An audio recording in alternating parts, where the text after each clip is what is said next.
saya menjelaskan yang lainnya gitu. Jadi poin-poinnya apa dulu yang kalian pengen tahu biar saya jelasin, nanti di samping itu kalau ada yang mau saya jelasin saya tambahin gitu, biar enak kan gitu, biar nggak ngalur ngidur gitu.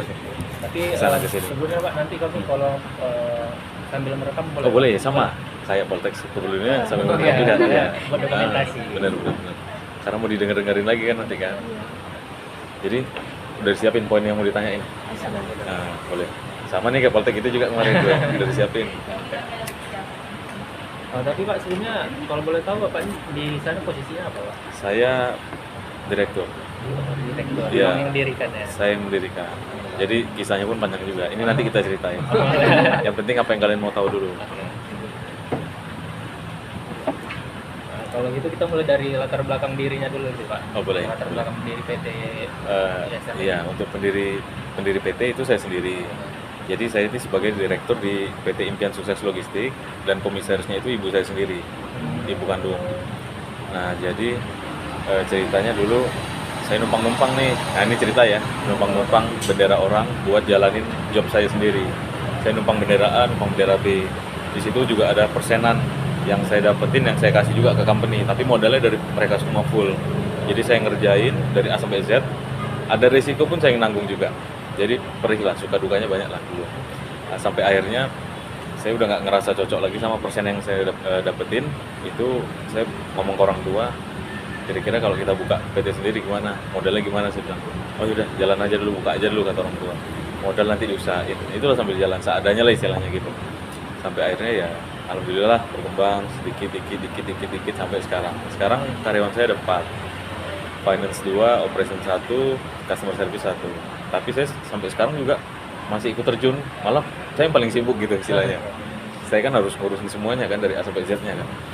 Jadi ya nggak yang goyang-goyang kaki nggak. Karena kalau orang mau sukses itu nggak bisa goyang-goyang kaki aja. Walaupun semua sisinya udah disetel sama tangan kanannya semua. Dia nggak mesti harus goyang-goyang kaki kalau dia mau benar-benar sukses ya. Karena banyak hal yang harus dikejar yang lain lah kalau dia emang niatnya expand bisnisnya. Jadi saya juga dulu kerjanya ini semuanya di logistik, semua bidangnya. Yang pertama saya di Batam itu 2016 awal akhir saya udah mulai kerja di Batam. Itu saya kerja di bidang feeder vessel, tahu? Feeder vessel ini artinya itu kapal pengumpan. Kapal pengumpan itu khusus yang menyambungkan daerah-daerah terdekat. Kalau di Batam itu contohnya Batam Singapura Batam. Jadi saya dulu bekerja di perusahaan feeder vessel selama 5 tahun.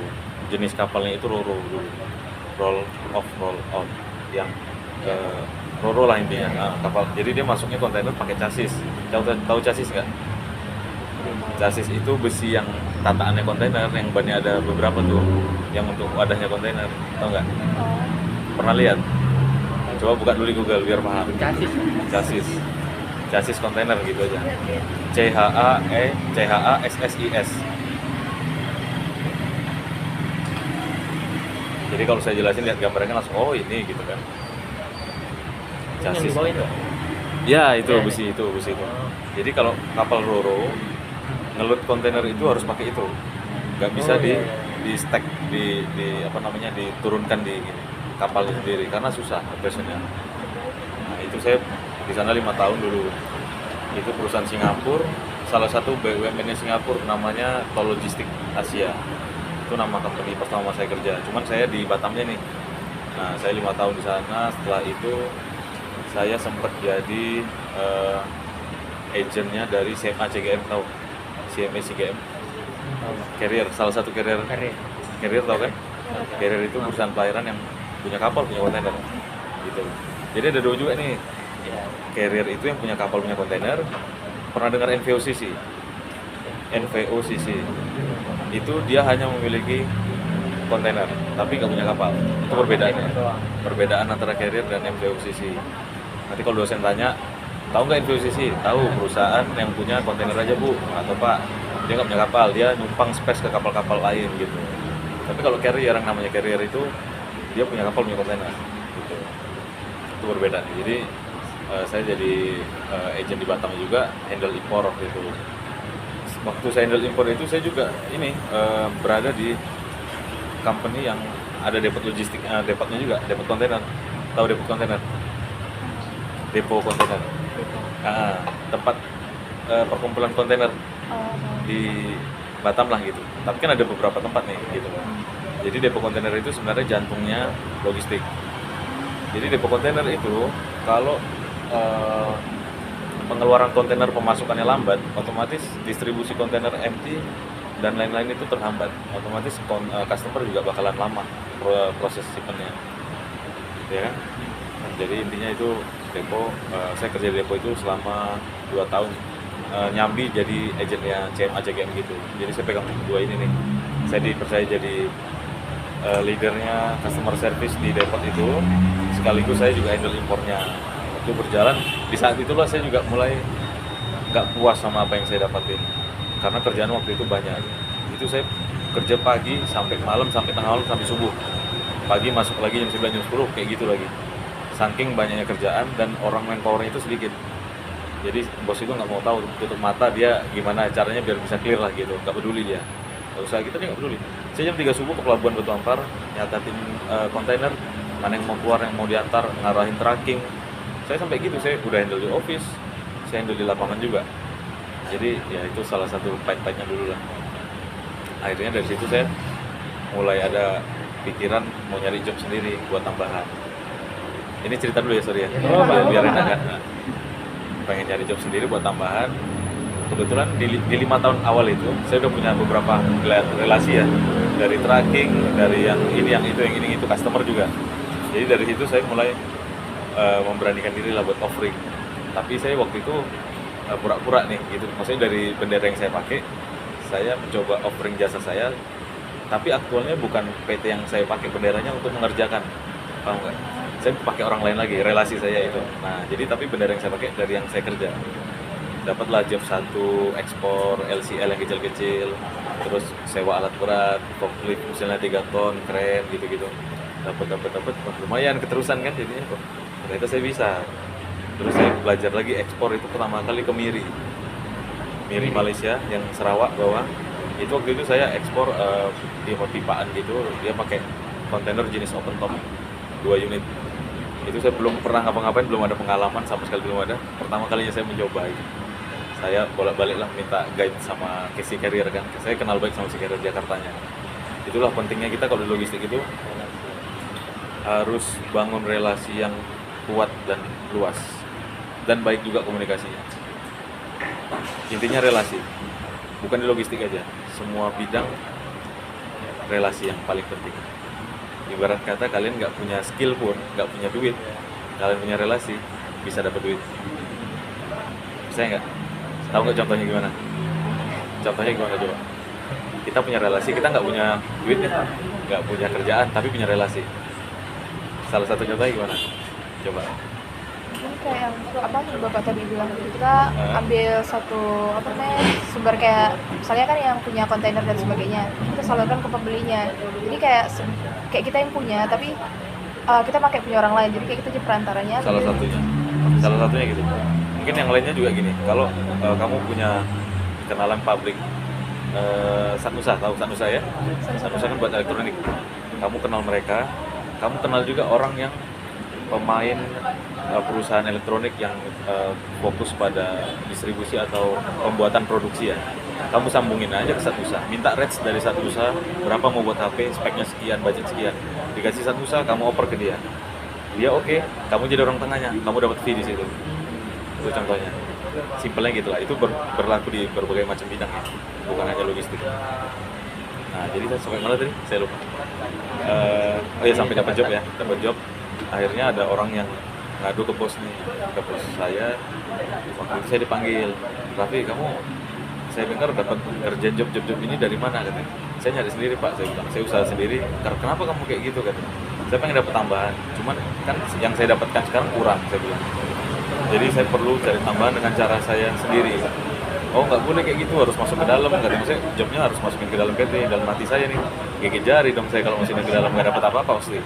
Rata-rata company gitu. Kalau kita masukin ke dalam itu nggak dihargai, jadi kayak dianggap lalu gitu aja, dihargai pun nggak seberapa gitu. Jadi dia kaget, kamu punya job ini. Ya udah Pak, ya. Terus saya ngaju naik gaji tuh waktu itu, naik gaji cuma 1 juta aja padahal nggak di approve gaji saya. Oke, semenjak itu saya agak kecewa lah, kerja saya udah mati-matian, udah istilahnya effort saya udah gila-gilaan kan waktu itu. Akhirnya saya memutuskan berhenti, tapi dengan catatan saya belum ada tempat yang selanjutnya, bener-bener nggak ada rencana sama sekali. Saya pokoknya berhenti aja udah gitu.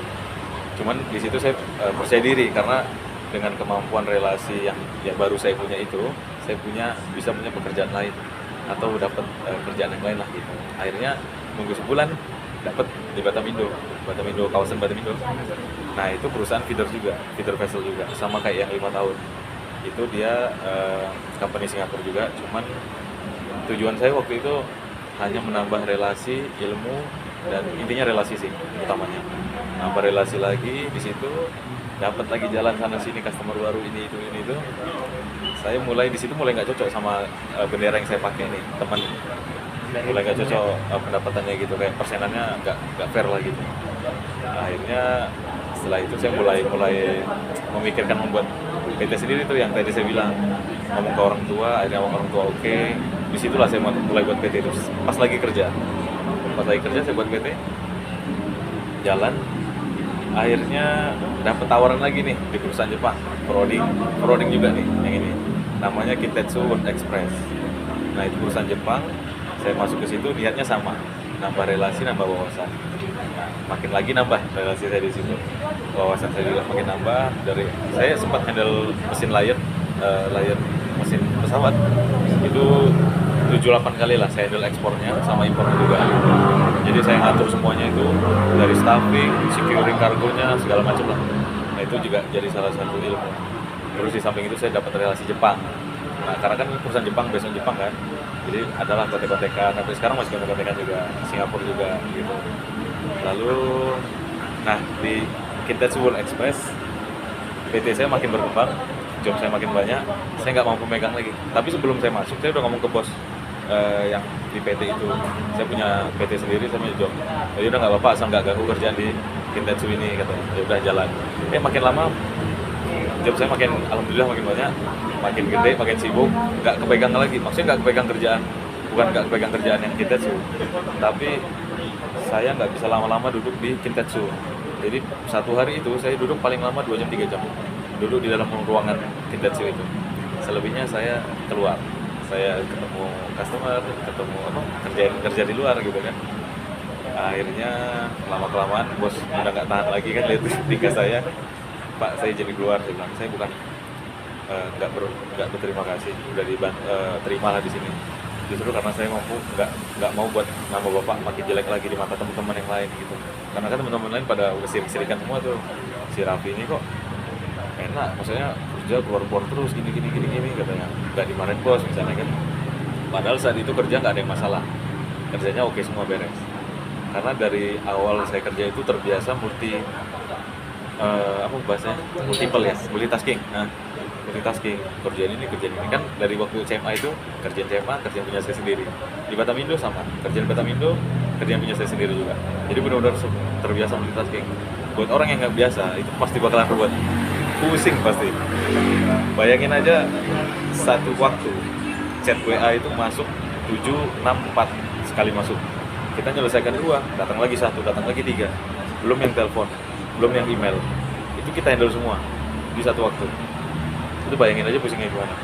Dan itu notif WA saya waktu saya sibuk-sibuknya itu setiap hari minimal 2000 notifikasi WhatsApp. Itu dari grup, telepon, sama chat. 2000 minimal. Boleh lihat WA saya kalau saya. Jadi paling banyak itu 4179 waktu itu di satu hari. Pemakaian WhatsApp 9 jam. 9 jam pemakaian WhatsApp. Itu yang paling terlama ya maksudnya. 4179. Jadi dari sini rekan-rekan pasti tahu gitu, paham kalau orang mau maju, mau sukses, nggak ada yang gampang, nggak ada yang nggak sakit gitu. Ini saya nggak ngomong cerita sakit-sakitnya, saya ngomong yang enak-enaknya ini. Yang saya rugi-ruginya saya nggak ceritain, yang saya kena maki-maki saya nggak ceritain. Tapi itu kalau kalian nanti berada di posisi itu, kalian pasti bakal menghadapi ketemu yang posisi seperti itu. Tinggal cara kita menyikapi aja, karena customer itu ratusan, modelnya banyak, macam-macam. Ada yang begini, ada yang suka maki-maki, ada yang diam-diam cabut gitu, banyak model-modelnya. Nah, jadi setelah apa tadi? Background perusahaan ya? Iya. Apalagi setelah itu? Jadi udah jelas belum background perusahaan? Udah? Nah. Kalau saat ini komoditas yang paling sering ditangani itu apa Pak kira-kira? Komoditas. Iya, kalau Komoditas. Kalau sekarang itu karena Batam ini kan kota industri, banyak PT manufaktur ya. Jadi kebanyakan yang kita handle itu barang-barang raw material untuk produksi. Itu baik untuk perusahaan manufaktur ataupun proyekan. Proyekan ini perusahaan yang bangun-bangun gedung, bangun apartemen satu contohnya, atau yang lain-lainnya gitu. Jadi intinya raw material, barang setengah jadi atau barang mentah. Kalau barang jadi ada, cuman nggak gitu sering. Contohnya kayak mesin itu kita impor juga. Nah itu regulasinya juga ada, pokoknya macam-macam, setiap barang regulasinya ada semua. HS code tahu ya? HS code itu rujukannya. Jadi HS code itu kalau dulu saya kuliah D3 itu disuruh hafalin kepalanya doang, kepalanya yang mesti di luar kepala, tapi ekor-ekornya tinggal menyesuaikan lah gitu. Tapi saya nggak bisa hafal dulu karena itu terlalu banyak, pusing saya. Jadi yang bisa saya hafal itu kayak kepala 1 sampai 10 aja, 1 sampai 9. Kepala 1 golongan barangnya apa, 2 apa, 3 apa gitu kan. Sebenarnya sih kalau sekarang nggak hafal pun nggak apa-apa, kita kan bisa cek di INSW, ya kan? INSW itu tinggal ketik aja INTR itu di situ tuh. Nah, jadi di situ ada penjelasan HS code. Tapi kalau untuk pajak bebas ya, nggak ada kena pajak Batam, kecuali Batam ke TLDDP. Tahu TLDDP? Tempat lain dalam daerah pabean. Itu maksudnya Indonesia, kawasan lainnya, kawasan yang non kawasan di dalam Indonesia tapi non kawasan. Kawasan ini macam-macam. Ada yang kawasan khusus, ada yang kawasan berikat, ada juga kawasan FTZ. Jadi kalau kawasan khusus sama kawasan khusus itu perlakuannya beda sama kayak yang non kawasan khusus gitu. Lalu tadi apa yang kedua? Komoditas ya, komoditas. Nah, itu yang tadi saya sebutkan. Paling yang sering itu sih komoditasnya. Terus kalau misal untuk customer yang paling sering ekspor atau impor keluar kemana Pak? Kalau yang paling sering itu Cina, yang paling sering ya, Cina, Singapura, ekspor ya kan, Cina, Singapura, Amerika, sama daerah Timur Tengah, contohnya Dubai. Untuk pasaran rokok, kalian tahu rokok yang elektrik, yang kayak apa sih, yang ada alatnya itu? Apa? Bukan pot. Ada tuh yang modern lagi tuh, saya lupa namanya. IQOS. Untuk rokok IQOS itu pasaran terbesar dari Batam itu ke Timur Tengah, ke Dubai salah satunya. Jadi itu gila-gilaan harganya di sana. Makanya semangat nih PT-PT Batam produksi rokok yang IQOS itu tuh. Karena mahal banget. Istilahnya kita modal 1.000, mereka jual bisa 4.000 satu. Iya benar. Serius. Saya udah pernah dapat customer rokok dulu soalnya. Namanya PT Jinjia, NGP. Mereka ekspornya sering ke sana, ke Timur Tengah. Jadi itulah yang paling sering tuh kalau ekspor daerahnya. Kalau kalau impor lebih banyak lagi sih negaranya. Impor lebih banyak lagi. Karena kan impor untuk fokusnya buat cari raw material ya, buat barang-barang setengah jadi yang mau diolah di Batam. Lebih banyak negaranya daripada ekspornya. Kalau jasanya dari PT ISL ini nanganin semua Pak? Kalau kita jasa kita mungkin bisa dicek di website. Jadi yang ada di punya kita itu warehousing, tracking, LCL, FCL, RC semua. Hand carry juga ada. Nah, seperti di website lah gitu. Cuman untuk service yang dimiliki forwarding itu jangan kalian pikir itu semuanya punya forwarding. Karena yang saya sebutkan tadi, relasi. Jadi begitu kita ada relasi yang bagus, yang cocok, itu bisa kita anggap service kita juga, paham kan? Relasi saya tracking ada beberapa, warehousing juga ada beberapa, jadi saya juga bisa jualan, paham kan? Nah, saya jualan apa yang rekanan saya punya, gitu. Jadi intinya kan kita bisa nih handling, tapi bukan berarti itu punya kita, gitu. Justru kalau menurut saya pribadi, untuk punya armada seperti tracking, trailer, lori dan lain-lain itu ribetnya apa? Kita maintenance, terus juga kalau kita mau punya kendaraan seperti itu kita harus punya job yang sesuai, maksudnya benar-benar yang gede lah gitu. Kita sampai bikin warehouse sendiri, kita harus punya armada sendiri, itu baru cocok. Tapi kalau kita jobnya nggak sesuai, kita punya armada sendiri ya agak kurang make sense lah. Agak susah lah pokoknya pengaturan. Apalagi modelnya gede itu kan ratusan juta, 800 yang barunya, merek yang lokal. Iya. Sorry, saya belum pesen ya, lupa. Ada barcode-nya nggak sih di meja? Ini nggak ada. Nggak ada ya? Sebentar. Oppo.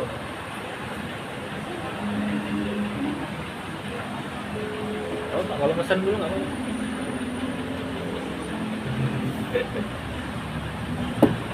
Harus pesan di dalam? Diana ya? Oh iya. Nggak ada barcode-nya nggak? Di Hana nggak ada barcode-nya nih mejanya. Yang seger-seger, tolong pesan. Kasih assalamualaikum. Oke. Selanjutnya apa lagi tadi? Oh, apa tuh? Tidak kedalam. Oh, mau kurang dulu. Oh, mau bilang.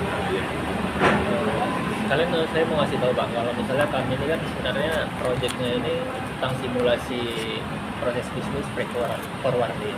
Jadi kami diminta untuk di mana PT freight forwarding ini sendiri jalan dari awal sampai end customer-nya sebenarnya. Prosesnya ya. Iya benar. Nah, Jadi kalau misal kita tanya itu bakal kebanyakan ini nggak nih Pak?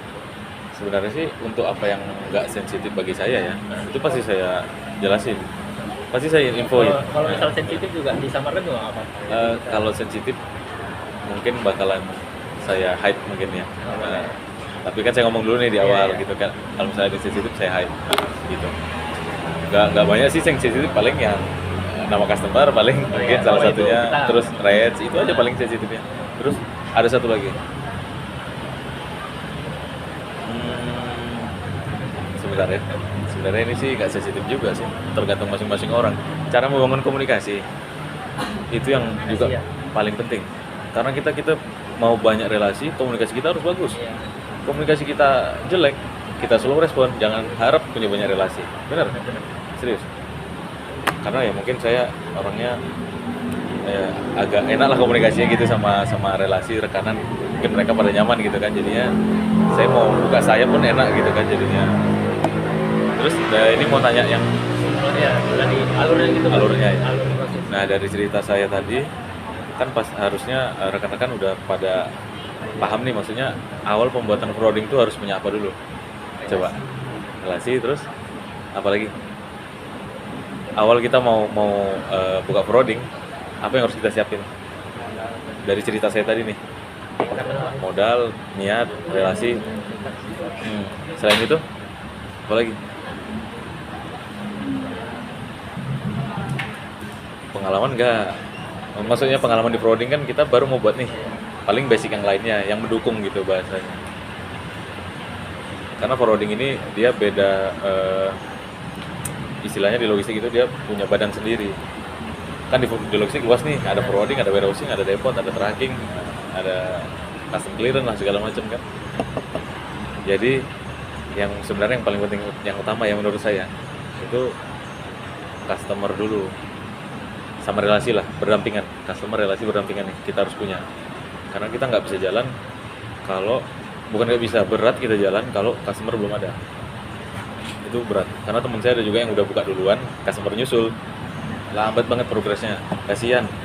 Maksudnya kayak ya yang saya udah istilahnya punya 10, mereka baru sama-sama dibangun nih misalnya, mereka baru punya 2 gitu, 3, kasihan mereka. Lagian mereka mau buka itu, mereka sebelumnya bukan di dunia logistik, jadi orang-orang banyak nggak kenal dia mau cari jalan juga susah, dan dia harus banyak memahami banyak hal yang harus dia pahami. Karena kalau saya kebetulan berawal dari dunia logistik ya, walaupun di bidang selain forwarding, dari situ kan mulai kenal nih si customer A, customer B, customer C, si rekanan A, rekanan B, rekanan C. Begitu saya jadi forwarding, saya rangkumin semua, saya peluk semuanya gitu. Pemikirannya saya peluk semua, saya jadiin satu, saya jadiin job gitu, seperti itu. Jadi kalau kita mau mulai, kita nggak berada di logistik, agak berat. berat lah gitu, bukan agak lagi. Harus mengetahui dulu, belajar dulu semuanya, kenal-kenalan ini itu, bakar-bakar itulah istilahnya, ajak kenalin itu kan. Jadi itu paling. Terus kalau kita udah dapat yang poin customer sama relasinya, tinggal kita buatin PT-nya tuh, benderanya ini biasa aja. KBLI-nya juga yang izin-izinnya yang normal aja, nggak mesti CUJPT ya. Tahu CUJPT? CUJPT ada yang tahu?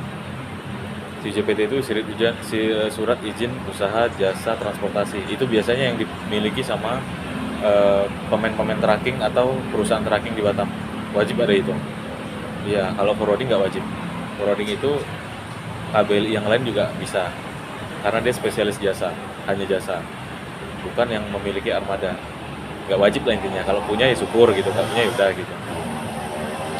Nah, setelah buat bendera, ya kita offering lah ke customer, kita perluas jaringan ke customer, ke relasi nih, saya punya PT nih sekarang, tolonglah bantu promosiin misalnya, promosiin ke rekan-rekanan atau customer.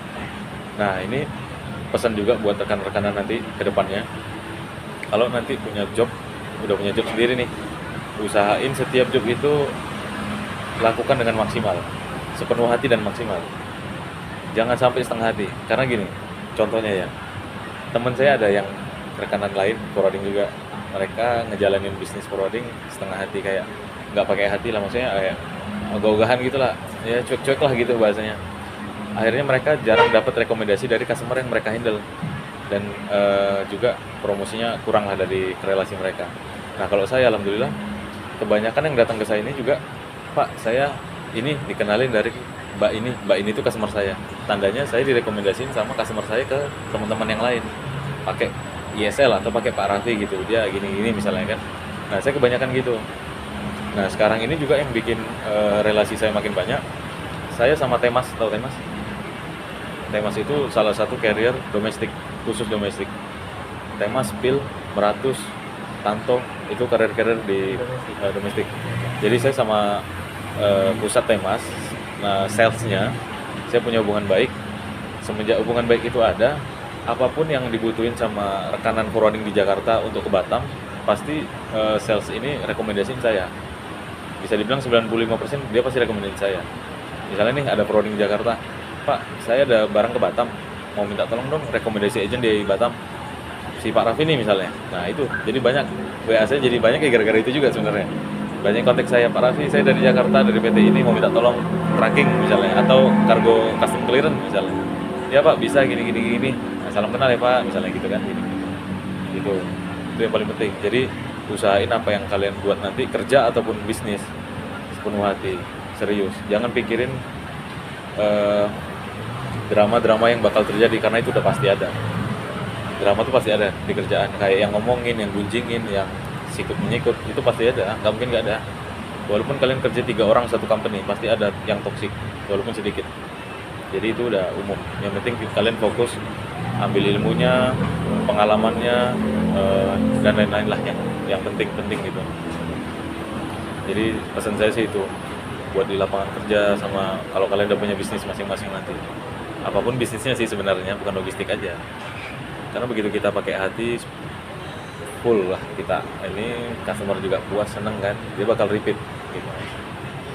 Terus setelah itu tadi yang alur itu Pak, jadi kalau kita ini aja Pak, lebih sempit aja. Yeah. Jadi misal kita pilih satu komoditasnya, terus sama negara yang kemana gitu Pak. Jadi ini alurnya itu misal dari customer yang datang, terus kita menghandle-nya dari mana dulu gitu Pak. Contohnya gini ya, elektronik aja ya barangnya. Oke. Untuk barang elektronik, kita posisinya udah punya bendera nih, udah punya company. Jadi ada customer email ke kita, customer Batam ya, ekspor kan? Boleh ya pakai apa? Ekspor ya. Jadi customer Batam nih yang memang di bidang elektronik, mereka ada inquiry itu kayak meminta rates, oh iya, siap, kasih ya Bang. Jadi mereka itu meminta kita mengecek shipment mereka, bahasanya inquiry, ngecek shipment mereka oke atau enggak, berapa lama, harganya juga gimana gitu. Itu namanya inquiry. Setelah kita dapat inquiry dari customer, kita mesti cek apa-apa aja yang perlu ditanyain ke mereka. Salah satunya Incoterm, tahu Incoterm? Jadi FOB, DDP, EXOP dan lain-lain. Itu salah satu yang paling biasa dipakai apa Pak? Saya atau Jadi kalau yang umumnya dipakai itu kalau untuk ekspor DDP, CIF, FOB itu yang paling sama DAP. DAP sering juga dipakai karena kan bedanya DDP sama DAP beda dikit doang kan. CIF sama FOB juga beda dikit doang, cuma beda di insurance. Sama ada juga tuh CFR, itu beda-beda dikit nama FOB sama CIF. Baru tuh kalau CFR belum berapa lama lah gitu. Itu Incoterm baru. Jadi itu yang kita perlu tanyain Incotermnya apa nih kan. Misalnya FOB tandanya kan door to port nih, door to port kan. Kita tanyain dulu legalitas mereka. Mbak punya nggak export license yang lengkap gitu? Punya Pak, oke. Kalau punya kita lanjut ke proses selanjutnya, yaitu pengecekan kargo. Request mereka mau pakai FCL atau LCL, by sea atau by air, kita cek semua dengan detail kargo yang mereka berikan. Kita cek harganya, udah dapat harganya, total litamnya juga penting. Litamnya itu berapa lama kargo dari, biasanya litam dari customer itu perhitungannya dari kargo berangkat dari Batam umumnya. Cuman ada juga yang mereka minta lead time di POL-nya sampai POD-nya, point of discharge, itu berapa lama ke dooring ke ini misalnya kan gitu. Kalau DDP atau DAP macam-macam sih kalau permintaan customer itu. Tapi intinya kita udah kasih harga ke mereka, mereka approve, baru kita kasih schedule juga ke mereka. Jangan lupa schedule-nya kita cek. Misalnya tanggal sekian Pak, kita collection dari, misalnya nih PT bilang Pak kargo saya ready tanggal berapa? Tanggal 26 ya. Pak kargo saya ready tanggal 30 ready bisa di-collect. Baru kita cek nih schedule-nya. Ada nih Mbak kargo untuk kapal yang ke tujuan POD yang Mbak mau, itu kapalnya berangkat tanggal 3 nih. Kargo ready tanggal 30. Kalau kita mau transit ke Singapura itu terlalu mepet kalau 3 hari. Jadi gini, setiap kargo yang mau ke overseas, khususnya Eropa lah yang paling utama, sama Timur Tengah, semua kargo itu mesti transit di Singapura, wajib, mau air mau sea. Kecuali saat ini tuh kondisinya untuk impor ada beberapa mother vessel yang agak kecil lah gitu, itu bisa direct dari Asia, Cina, Taiwan, Vietnam, bisa direct ke Batam, langsung ke Batu Ampar. Iya, baru Pak. Nah itu baru-baru ini, mungkin baru setengah tahun ini gitu, itu baru bisa menghitung litamnya dari kapal berangkat ya. Jadi nggak mesti transit Singapura, karena emang udah ada dibuka nih sama Batu Ampar, mother vessel udah boleh datang sini direct gitu. Nah itu beda case. Jadi kalau misalnya ekspor ini semuanya, nggak semuanya. Sekarang ada juga ekspor yang direct. Cina Jadi juga Pak tadi. tujuan Asia, terutama Asia itu bisa direct dari Batam, nggak perlu transit Singapura. Jadi kalau misalnya transit Singapura, itu biasanya yang ke Eropa, Timur Tengah, itu wajib transit Singapura, karena kalau dari Batu Ampar nggak ada kapal yang direct ke sana, wajib transit Singapura. Nah setelah itu kita cek schedule-nya. Kita kalau untuk transit Singapura, kita mesti siapin waktu itu dari kargo ready ya, misalnya tanggal 30, kita spare 4 hari minimal, karena 4 hari ini kita 1 hari buat collection, 1 hari buat berangkat, 1 hari sampai Singapura, 1 hari transit dan pindah ke kapal mother vessel tujuan yang Eropa. Itu minimal 4 hari. Kadang juga kita butuh lebih, tergantung kondisi, menyesuaikan lah schedule-nya nanti gimana.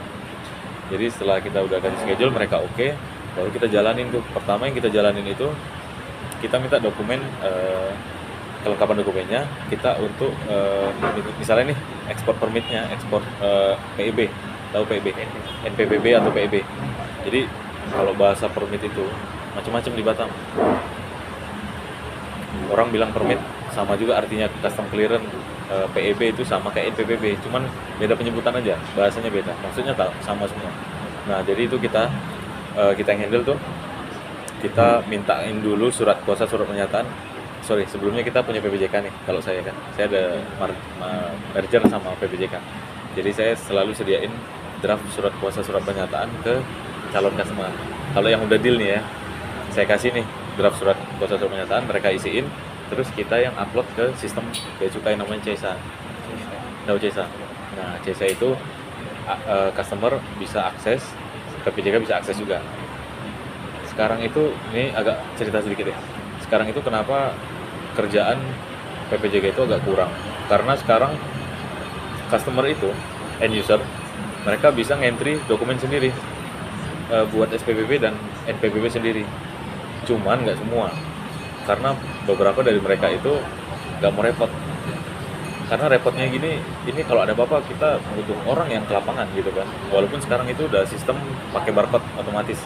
Jadi SPPB itu nanti ada barcode-nya. Barcode itu di-scan di gate pelabuhan, baru bisa masuk kontainernya untuk empty ataupun laden. Nah, jadi kebanyakan sih mereka pengennya sih simple ya. Jadi pakai agent lah PPJK itu. Nah, begitu kita submitkan kelengkapan dokumen, udah clear semua, udah ready nih untuk di-entry dokumen PIB-nya. Kita minta invoice packing list. Minta invoice packing list ke customer yang final ya. Karena invoice packing list-nya ada yang jebak-jebak juga. Ada yang belum final, ada yang mau revisi, ada yang kita minta yang final. Jadi begitu kita minta yang final, kita input. Untuk peraturan terbaru 1 hari sebelum kapal berangkat. Kapal berangkat anggaplah tanggal 5 nanti ya. Tanggal 4 itu harus sudah disubmit. Ini kapal yang di Singapura berarti Pak? Kapal Singapura, ya transit Singapura. Jadi 1 hari sebelum kapal berangkat, PIB-nya harus mesti udah disubmit sama PPJK yang kerja ini. Nah itu nanti namanya itu NPPB atau PIB. Nah setelah itu kita kolek kargonya itu kan tanggal 30 tadi ya.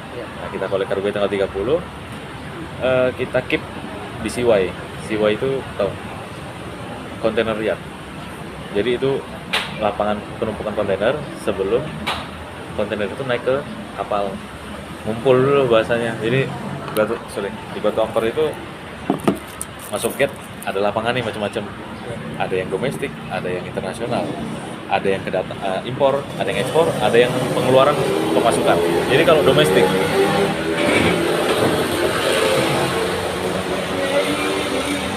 yang domestik bahasanya bukan ekspor impor ya, jangan salah.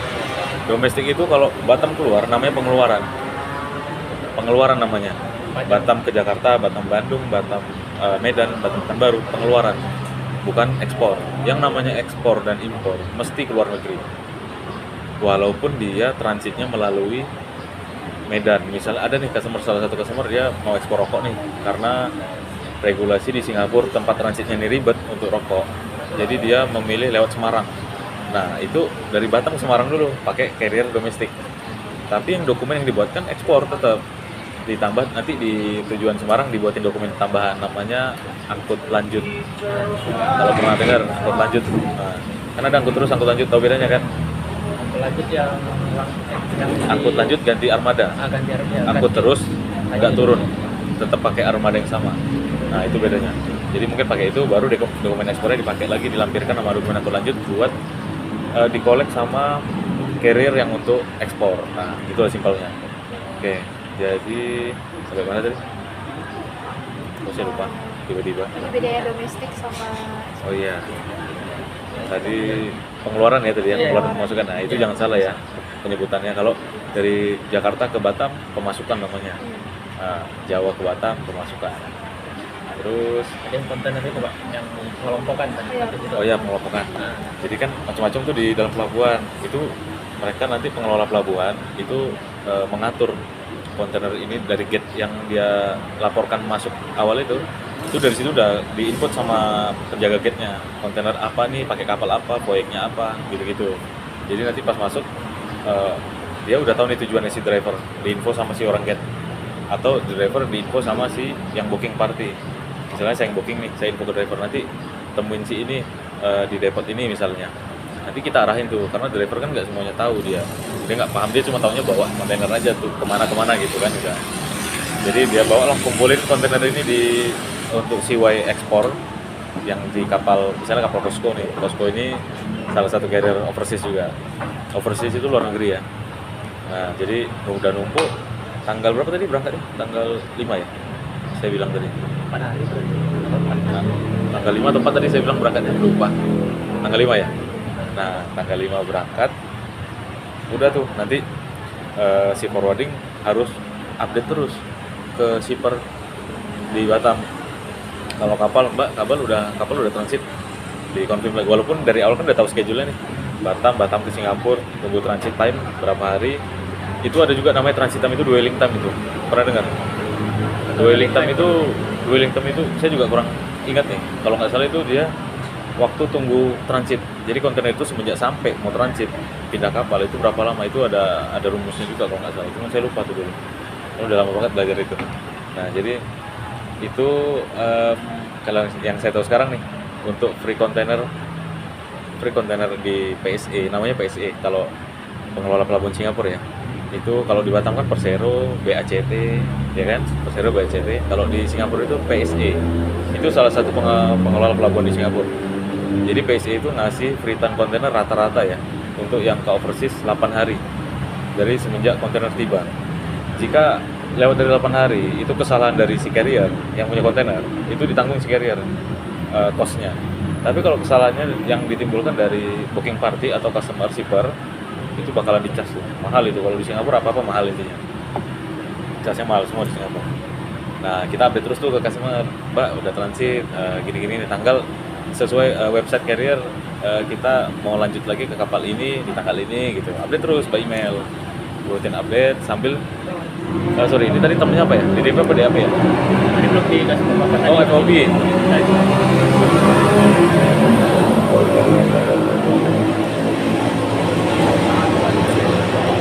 Sorry, tadi seingat saya termnya FOB, door to port ya. Nah, jadi gini, kalau mau door to port FOB, mau DDP, FOB, CIF apapun itu, pas kalian udah booking kontainer, kalian mesti kontak si konsignee juga. Konsignee harus dikabarin, karena kalau FOB itu tanggung jawab forwarding hanya sampai kontainer itu sampai pelabuhan aja. Nyampe kapal di pelabuhan dah, tanggung jawab kita di situ aja. Selebihnya under forwardingnya si konsignee atau si konsignee itu sendiri. Jadi mereka yang ngurus itu local charge dari carrier itu mereka yang tanggung. Lalu ada tracking, custom clearance atau dokumen spesial yang dibutuhin misalnya ya. Nah, jadi kita dari awal booking kita update ke shipper sama konsignee. Biasanya sih di satu email ya ada ya. Kita update di situ rutin. Jadi apa yang dibutuhin konsignee di luar negeri itu dia akan ngomong ke kita, Pak kita butuh misalnya form E, tau nggak? COO, Country of Origin. Tahu nggak? Itu banyak, itu dokumen yang paling sering juga dipakai sama eksportir di Batam.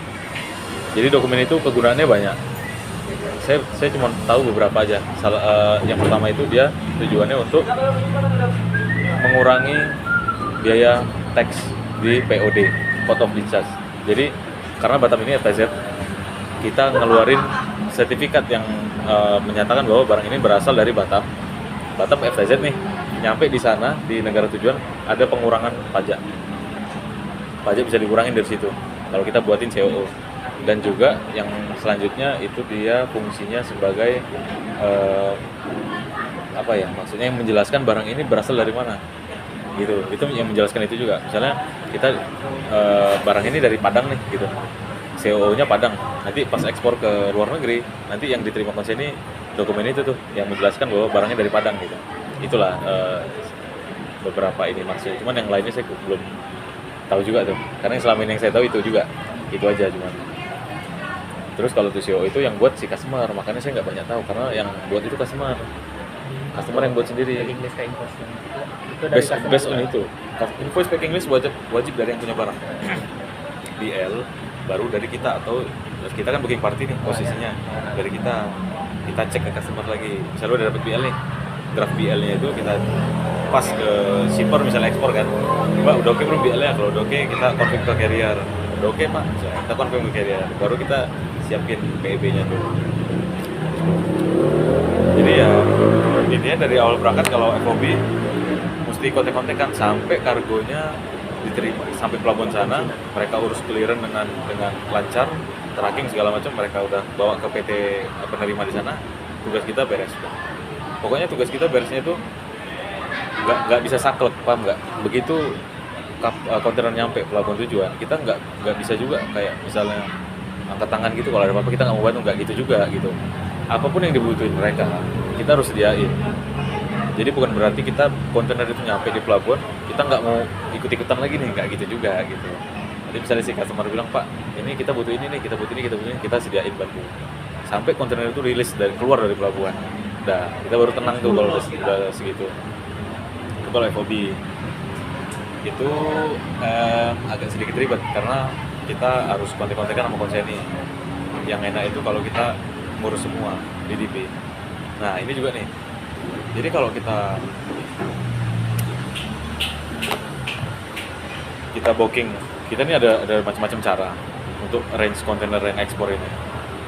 Yang pertama itu kita bisa pakai carrier langsung. Kita register ke contoh OCL, CMA dan lain-lain, kita register ke web mereka. Kita order ke mereka langsung, kita booking bahasanya. Kita booking ke mereka, kita mau ekspor kontainer ini, komoditasnya ini, highest cost-nya ini. Itu plusnya itu kita dapat harga yang lebih bagus, lebih murah. Harga lebih murah dan kita juga dapat ilmu lah, yang terutama kan pengalaman.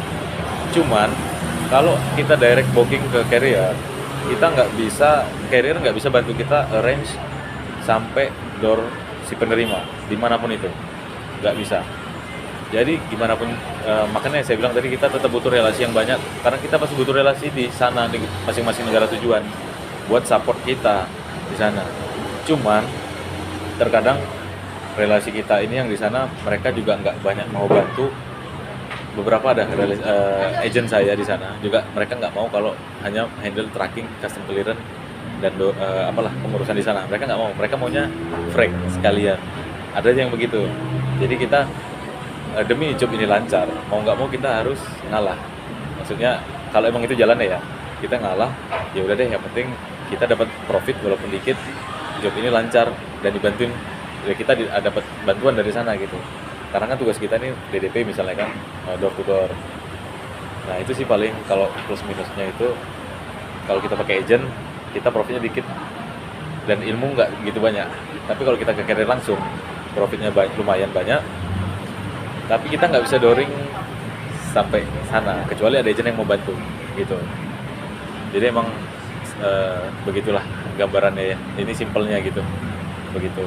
Jadi kita mau gimana pun nggak tanpa agent, relasi ya pasti itu wajib. Kalau kata orang yang teman-teman yang lain lah, kita bilangnya ngapain kita minta bantu sini kayak kita nggak bisa aja. Nggak gitu konsepnya. Kita bisa, cuman di case yang ini kita tetap wajib butuh bantuan mereka, karena mereka yang bisa bantu dooring, yang mengerti kondisi di sana gitu kan. Jadi misalnya nih ada juga kita kenal relasi di Cina nih, kita mau ekspor ke Cina. Kalau ke carrier responnya lama, itu kesulitan kita kalau ke carrier. Respon lama, slow respon dan susah untuk komunikasi. Itu yang kita agak gimana gitu. Kalau kita sama agent forwarding di sana, ada apa-apa kita email, kita tanya nih, kita mau kirim HP ke sana, apa regulasi sana, apa yang dibutuhin, bisa nggak bantu, kan gitu simpelnya. Bisa, regulasinya butuh dokumen ini, kita siapin, kita sampaikan, disimpan di Batam. Nah itu kan enak tuh, jelas. Apalagi kalau sama forwarding komunikasinya lebih lancar daripada kita ke carrier. Itu plus minusnya, dari profit, dari komunikasi, dari keterbatasan arrangement si carrier itu sendiri gitu. Sebenarnya sih kalau saya cerita gini mungkin rekan-rekan belum gitu bisa paham ya. Harus menjalani dulu baru paham. Ya harus menjalani dulu baru paham. Karena saya dulu waktu kuliah juga, saya 3 kali kuliah.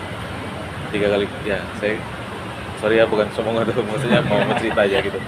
Saya 3 kali kuliah, setiap dosen menjelasin, kalau saya nggak minimal tanya apa yang saya ganjel itu saya nggak paham. Mau cerita, mau berbuih mulut dia pun saya nggak susah untuk memahami. Tapi begitu saya jalani, oh ternyata gini. Dan di D3 itu dulu saya D3, apa yang disampaikan materinya di aktual kerja itu hanya kepake 25% paling. Nggak banyak, serius. Jadi kalian emang yang hanya sekarang itu hanya bisa kayak alas-alas doang lah gitu. Yang sebenarnya nanti pas udah tamat, itu yang sebenarnya. Baru kalian AO nanti pasti. Gini. Iya benar. Jadi gak gitu soalnya. Jadi saya dulu D3 itu di pelayaran, jurusan kepelabuhanan di Jawa, Semarang. Lalu saya melanjutkan S1. Ini buat referensi ya kalian aja ya. Melanjutkan S1 itu di manajemen logistik. Jadi pengaturan logistik, manajemen ya, logistik ya. Nah, dapat kompor-komporan nih dari teman-teman dan dosen-dosen untuk lanjut ke S2. Akhirnya saya lanjutin juga waktu itu. Saya ngambil manajemen pemasaran. Jadi kompleks sebenarnya menurut saya ya. Jadi udah kita paham ilmunya, kita tahu cara memasarkannya, itu akan lebih oke gitu. Ya kan? Daripada kita cuma tahu cara memasarkan, tapi kita nggak tahu apa yang mau dipasarkan. Terus kita punya yang dipasarkan, tapi kita nggak tahu cara memasarkan. Kurang gitu. Jadi biar lebih kompleks, saya ambil yang S2-nya itu. Kebetulan kemarin mau ditawarin lagi S3. Cuma istri saya marah. Ngapain ngambil itu, lanjut lagi katanya. Nggak dipakai katanya. Kan abang saya maksudnya swasta, nggak dosen, nggak pegawai negeri, nggak akan berguna katanya. Padahal itu kemarin udah mau ikut juga sih sebenarnya, karena bapak-bapak yang 20 tahun di atas saya, itu yang umur 49, 50, mereka pun juga 20 tahun, 10 tahun sorry, sebenarnya muda banget sih. 10 tahun di atas saya kurang lebih, mereka juga pada ikut tuh S3-nya. Jadi kayak saya, maksud saya kalah gitu kan istilahnya. Cuman kalau istri nggak boleh, nggak ridho, ya udah nggak usah, bahaya nanti. Jadi gitu. Terus selanjutnya, Kalau kan tadi misal yang kita ambil yang ke Cina deh Pak. Itu kalau misal pemilihan rutenya itu udah rute yang general dipakai Nah. atau gimana Pak? pemilihan rute itu biasanya udah disediain sama masing-masing carrier. Dari Contoh kita pakai SITC tahu, salah satu carrier juga, dia Overseas. Si SITC ini kapal ekspornya dia mampir ke Vietnam, Thailand, Taiwan. Nah, kalau kita cek si Costco atau Evergreen, mereka rutenya hanya ke Singapura, Thailand, langsung ke Cina. Nah, itu kan ada perbedaan. Kalau itu udah jelas totalitannya lebih bagus yang transitnya dikit, nggak banyak tempat ya. Itu udah otomatis. Karena di masing-masing negara mereka minimal tuh 2 hari transit, 2 hari minimal banget itu. Belum lagi kalau macet-macet pelabuhan. Kayak Singapura itu kan sering macet pelabuhannya. Mau sandar antri, mau bongkar, disuruh cepet-cepet, suruh cabut cepet-cepet lagi kan. Nah, itu kejar-kejaran semua. Jadi itu udah disediain sama carrier masing-masing. Tinggal kita menghitung totality time, schedule-nya juga, berangkat kapan, nyampe sana kapan, kita info ke customer mau pakai yang mana. Kita kasih dia dari beberapa. Untuk rates-nya yang masuk ya. Kalau rates nggak masuk nggak usah dipakai. Kan kita pasti ada target rates juga kan customer kan. Kita pakai yang sesuai itu aja. Berarti itu range itu diinfo dulu dari customernya, mereka mau berapa terus nanti Kadang customer ini tricky juga. Mereka itu sering jebak kita. Iya benar. Jadi customer itu kan memang tugasnya mereka mencari forwarding yang bagus, yang cocok komunikasi, yang harganya murah dan serba bisa. Jadi mereka itu udah cek ke A, dapat 500 nih USD, cek ke B 490. Nah si C dia nanti ngomong gini, Pak saya dapat dari tetangga atau sebelah 450 Pak USD, Bapak bisa nggak di bawah itu? Nah gitu mereka sering itu menjebak kita. Jadi kita harus hati-hati juga. Tapi itu nggak semua sih, beberapa aja yang agak nakal gitu. Nah, ya, jadi kita emang nggak bisa. Saya udah pengalaman juga maksa handle shipment non profit berapa kali saya handle demi apa ya bahasanya, demi mendapatkan hati si customer. Ternyata nggak dapat, saya dapat ruginya doang gitu ya. Itu saya nombok waktu itu 2 juta, 3 juta, 1,5 juta, saya nombok terus tuh. Memang rate-nya bagus banget ya, karena minus kan gitu, gimana nggak bagus kan. Saya berharap dia dapat maksimal, rupanya enggak. Karena mereka tuh nggak yang bergantung gitu, mereka kayak mana yang oke ya dipakai gitu, harganya bagus dipakai gitu. Paling gitu sih untuk penentuan rates-nya ya. Jadi harus hati-hati juga. Jadi pas udah kalian ngejalanin baru terasa, baru tahu. Sekarang mungkin untuk pengetahuan dulu ya, wawasan. Nanti suatu saat pasti kalian kalau udah kerja, oh ini disampaikan Bang Raffi nih atau Pak Raffi misalnya, oh ini gitu. Kalian kelahiran berapa semua? 2006 2005. Oh iya.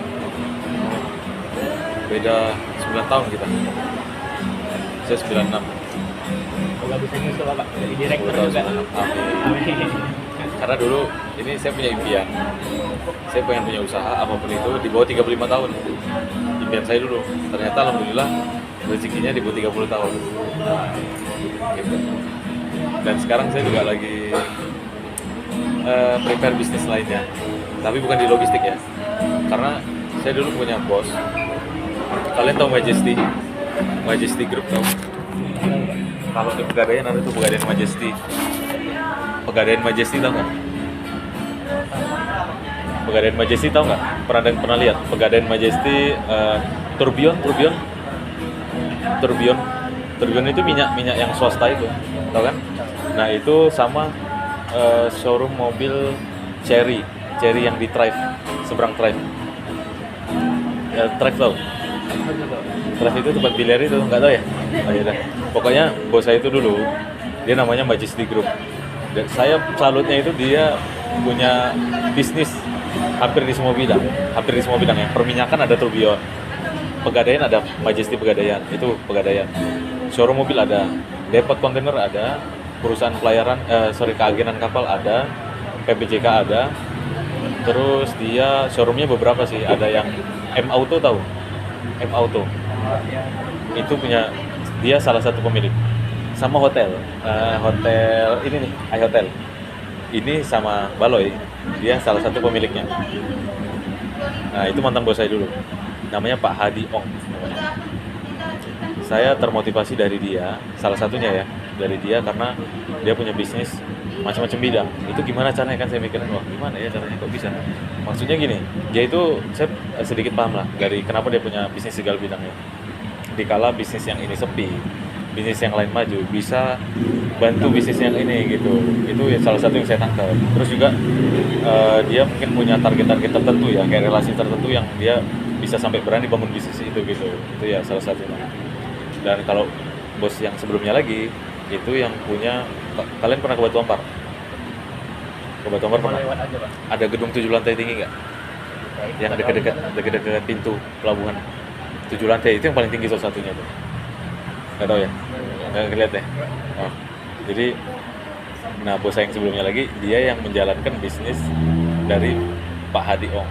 Jadi mereka merger. Tapi yang bos saya yang sebelumnya awal itu, dia yang pelaksana, ini yang pemodal.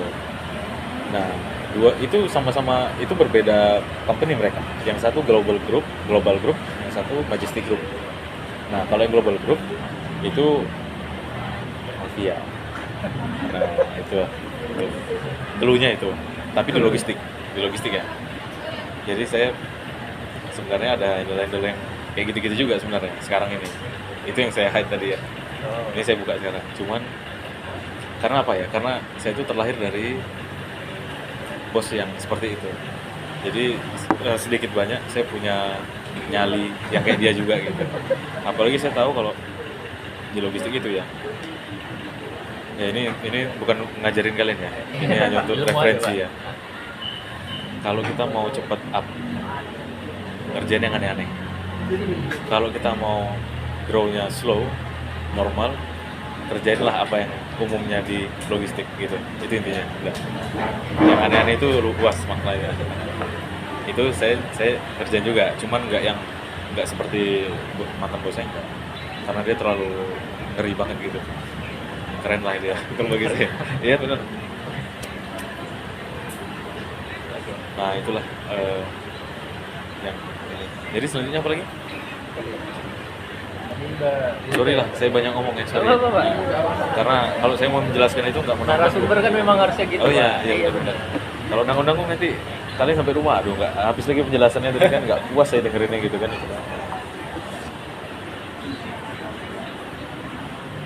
Untuk ngitung biayanya gitu Pak, ada rumus untuk perusahaan tersendiri nggak Pak? Ada. Ya, rumus umum, bukan rumus perusahaan. Rumus umum. Kalau profit itu ada standarisasi perusahaan ya, ada minimum profit. Itu pun sebenarnya nggak saklek juga. Kalau sama customer yang kita sayang, istilahnya yang kita VVIP kan, itu istilahnya ya rela di bawah standar gitu, asalkan dia masih sama kita. Nah apalagi sekarang persaingan forwarding overseas terutama itu rame banget, ampun pokoknya. Ini saya yang udah ngejalanin, udah sampai ngomong ampun, tandanya gimana coba, saking ramenya, ampun pokoknya. Kalau yang overseas ya, kita tuh kue ada 10 di Batam, forwardingnya ada 50, nggak cukup kalau overseas. Akhirnya apa yang terjadi? Banding-bandingan harga. Jadi sekarang itu ini profit buat umum ya maksudnya. Kalau untuk tujuan Singapura, FCL ya, kontainer, itu umumnya range profitnya itu di USD 50 sampai 150 per kontainer USD per kontainer. per kontainer. Kalau dulu lebih besar daripada itu, karena udah hancur-hancuran nih pada penting-pentingan harga. Bahkan kalau LCL ya, itu terjadi di saya sendiri. Saya sampai ngebanting harga itu SGD 25 sampai 40 per shipment untuk LCL. Dikit itu profit LCL. Sedangkan yang lainnya itu pada ngambil kurang lebih SGD 70 sampai 100. Saya benar-benar hampir setengahnya lah gitu. Karena itu persaingan untuk banding-bandingan harga susah. Kita mau bertahan ya kita kurang jobnya gitu. Mau banding-bandingan harga, yang kasih harga mahal, marah nanti. Serba salah jadinya kan. Jadi ya kita pinter-pinter aja lah gitu. Jadi sebenarnya harus hati-hati juga kalau kayak gini-gini. Kita nanti dituduh merusak pasaran, kita dituduh apalah macam-macam gitu dari rekan-rekan yang lain. Jadi harus hati-hati.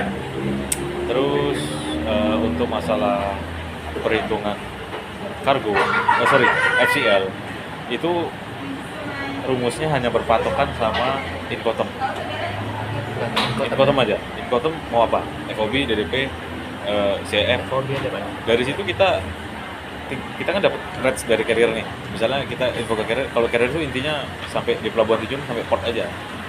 Nah itu local charge bisa kita bayarkan, bisa si customer bayarkan.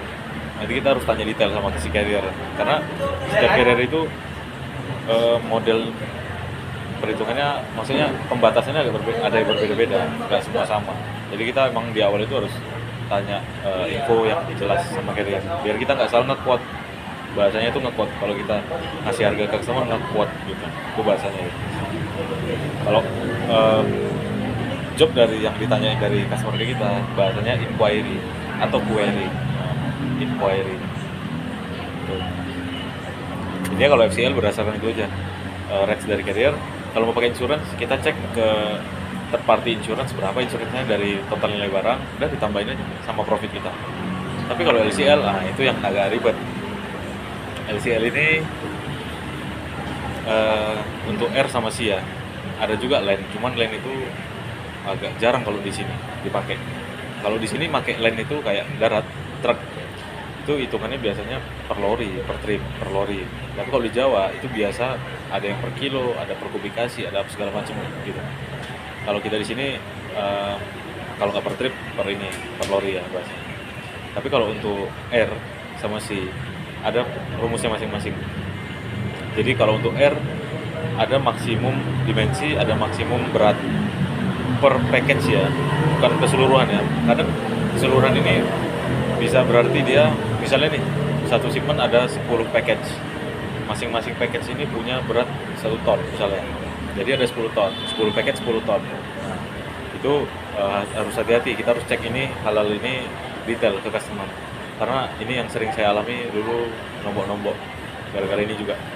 Jadi miskom di dokumen misalnya di packing list ya, ada satu unit bahasanya, menjebak itu satu unit, ternyata di aktualnya ada 3 package. 3 paket itu ternyata ya emang satu unit kalau digabungin, tapi mereka split packingannya. Itu hati-hati, kalau nge-quote LCL itu paling riskan. Itu boleh itu Pak kalau dari customer ini? Harusnya kita minta revisi, invoice packing listnya harus revisi sesuai, boleh dibuat satu unit tapi ditambahin lagi 3 package gitu. Jadi untuk aktual kita tetap harus mesti cek ulang. Makanya kenapa LCL, R dan C kita setelah kita collect barang ya untuk ekspor ya, kita harus cek ulang di gudang. Harus cek ulang di gudang, minta tolong kalau kita pakai si feeder vessel untuk berangkatin ke Singapura, kita minta tolong mereka, Mbak, tolong kalau ada timbangan tolong timbang ulang atau ukur ulang gitu, buat memastikan gitu. Jadi kalau untuk pertama yang saya bahas untuk si dulu deh. Untuk si itu masing-masing kapal feeder vessel punya regulasi masing-masing, beda-beda. Kapal A maksimum dimensi masing-masing sisinya panjang kali lebar kali tinggi 1,5 meter, ada yang 2 meter, ada yang 6 meter, jadi tergantung. Nah itu menyesuaikan ya, intinya untuk C kita harus cek dimensi atau berat per package, mana yang paling besar itu yang dipakai untuk perhitungan. Karena untuk LCL perhitungan rates-nya itu antara per ton atau per kubik, mana yang paling gede ya, jangan salah, ini saya sering salah dulu nih. Cara tahu paling gede gimana Pak? Kan soalnya satunya berat, satunya luas nih. Buka HP dulu, buka HP, kalkulator. Nah, ini saya kasih packing list deh biar enak.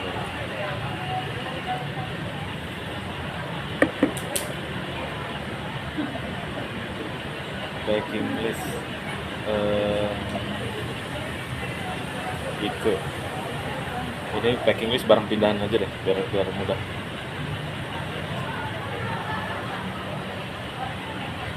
Sorry, mungkin bisa dilihat dulu barang-barang. Ini packing list untuk barang pindahan personal effect. Saya foto boleh nggak Pak? Boleh. Masukin ke grup. Boleh.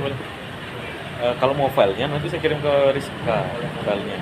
Contoh SPPB, NPPB. Tapi kalian jangan seberluasin karena itu Aman, Pak. Iya. dokumen ini loh, dokumen rahasia gitu. Sorry ya Pak. Ya, silakan. Itu packing list buat ini. Nanti saya kasih packing list yang ini juga. Barang-barang yang lain. Oh, di situ apa ya? Pindahin tadi. Mau lihat ngecek dulu untuk rekamannya. Saya Masih deh. Jadi, nah lihat tuh. Isi. Kan ada beberapa barang tuh. Ini buat yang ke Filipina. Jadi tujuannya dari shippernya itu Morban, orang itu. Alamatnya, PIC-nya, PIC itu untuk collection ya. Maksudnya orang yang kalau kita kontak untuk jemput barang. PIC itu PIC tau nggak kepanjangannya? Person in charge. Nah, itu istilahnya. Terus untuk konsignee itu Morban itu orang yang sama, cuman dia mau ke Filipina. Itu alamat Filipinanya. Nah, di situ kan ada packing list tuh. Ada SR number itu serial number. Maksudnya itu ya hanya nomor urutan aja itu. Terus box number. Itu dia semua barangnya aktualnya udah di packing semua pakai kardus. Jadi dikasih tanda. Yang barang ini packingannya dikasih nomor 2. Barang ini packingannya dikasih nomor 26. Itu semuanya udah di packing dan akan dikumpulin jadi satu wooden crate. Wooden crate tau? Wooden crates. Crates itu peti. Oh, peti Wooden kayu. peti kayu. Jadi peti kayu besar digabungin jadi satu. Tapi barang itu masing-masing udah di packing juga pakai kardus gitu. Nah, itu ada berat masing-masing ya. Ada quantity itu satu semua. Beratnya masing-masing ada 5 kilo, 55 kilo, 10 kilo, 40 dan seterusnya.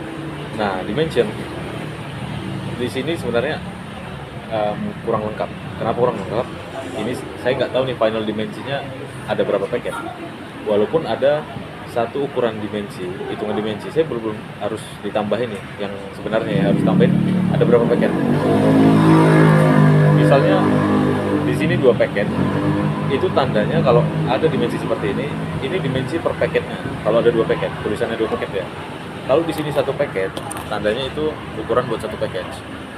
Sama juga dengan gross weight-nya. Ini gross weight harus total, cuman ini nggak ada. Nah, kalau ada gross weight, itu juga kadang orang itu buat dia nggak dikaliin sama total paketnya. Jadi nih, ada 5 paket. Aktualnya 1 paket itu 10 kilo. 5 paket, 1 paket 10 kilo. Jadi ada 50 kilo. Tapi yang dibuat di packing list, 5 paket, tanda biasa pakai simbol at biasanya. Kadang beberapa orang macam-macam lah ngasihnya. Dibuat 10 kilo. Kan kalau kita baca yang di dokumen itu 5 paket 10 kilo. Aktualnya 5 paket, 1 paketnya 10 kilo. Itu harus hati-hati kalau LCL itu serba menjebak pokoknya. Harus hati-hati. Bahaya kalau LCL. Nah, ini anggaplah ini beratnya ini nggak nyampe 300 kilo harusnya. Ya nggak nyampe. Oke, coba buka kalkulator. Jadi untuk perhitungan LCL 1000 kilo itu sama dengan 1 ton. Namanya RT itu, revenue ton. 1 kubik sama dengan 1000 kilo. Ini untuk hitungan ya. Jadi dari berat kita kan dapat anggaplah 300 kilo nih ya, berarti 0,3 ton. Sekarang LWH-nya, length, width, height-nya dikaliin semua, dikaliin masing-masing 216, 140, 207. Itu kadang satuannya customer buat milimeter, meter atau sentimeter. Jadi harus dijadiin sentimeter kalau mau dikaliin ya. Nggak boleh milimeter, nggak boleh meter. Sentimeter. Karena mau pakai rumus yang saya info ini. Jadi itu dikaliin semua, udah dikaliin. dibagi 1 juta. Itu rumusnya. Dibagi 1 juta. Dapat berapa hasilnya? 6,25. 6,25 satuannya apa? Kubik. Ya, kubik. Nah, 6 kubik sama dengan berapa ribu ton? Tadi satu Pak. Hah? Satu Pak. Tadi kok 1000. Revenue tons. 1 kubik itu 1000 kilo atau 1 ton. Kalau ada Sama 6 kubik sama dengan berapa? 6 tonan ya kan? Nah, kita compare sama berat ini 300 kilo ini 0,3. Tinggi mana? Tinggian Nah, kubik jadi dijumlahin dulu nih, bro. Tonnya dijumlahin, dimensi keseluruhannya ditotalin, di compare. Mana yang paling tinggi? Baru kita kaliin sama rates dari carrier. Misalnya carrier kasih rates ya, $5 per met, $5 per ton atau kubik. Udah dikaliin aja $5 kali 6 sekian. Itu untuk fragnya. Cuman kalau untuk detail charge itu banyak. Jadi kalau kalian mau lihat, saya kasih lihat lah ya. Ini untuk hitungan. Tapi ini yang simpelnya ya. Ada yang lebih ribet lagi sebenarnya.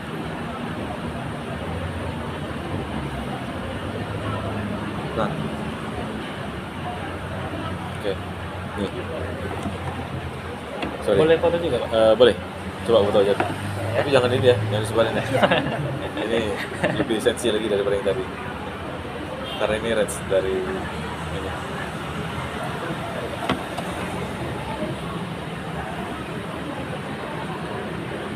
Ini FM Global itu mereka bisa dibilang partner saya di Jakarta. Jadi mereka yang bantu saya kalau di Jakarta FM Global ini.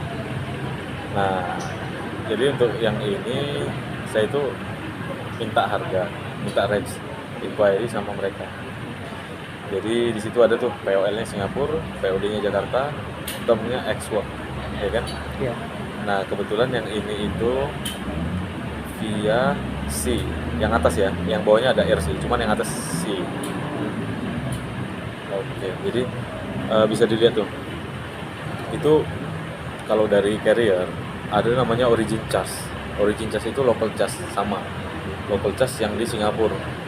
Nah itu di breakdownnya seperti itu tuh. CFS itu container freight station. Itu intinya kos-kos yang ada di pelabuhan Singapura. Nah di gudang atau pelabuhan Singapura itu banyak tuh kos-kosnya, harus dihitung semua. Dihitung semua. Itu kan ada satuannya per CBM, ada yang persen. Kalau set itu dokumen biasanya. BL, SIM per menit, persen.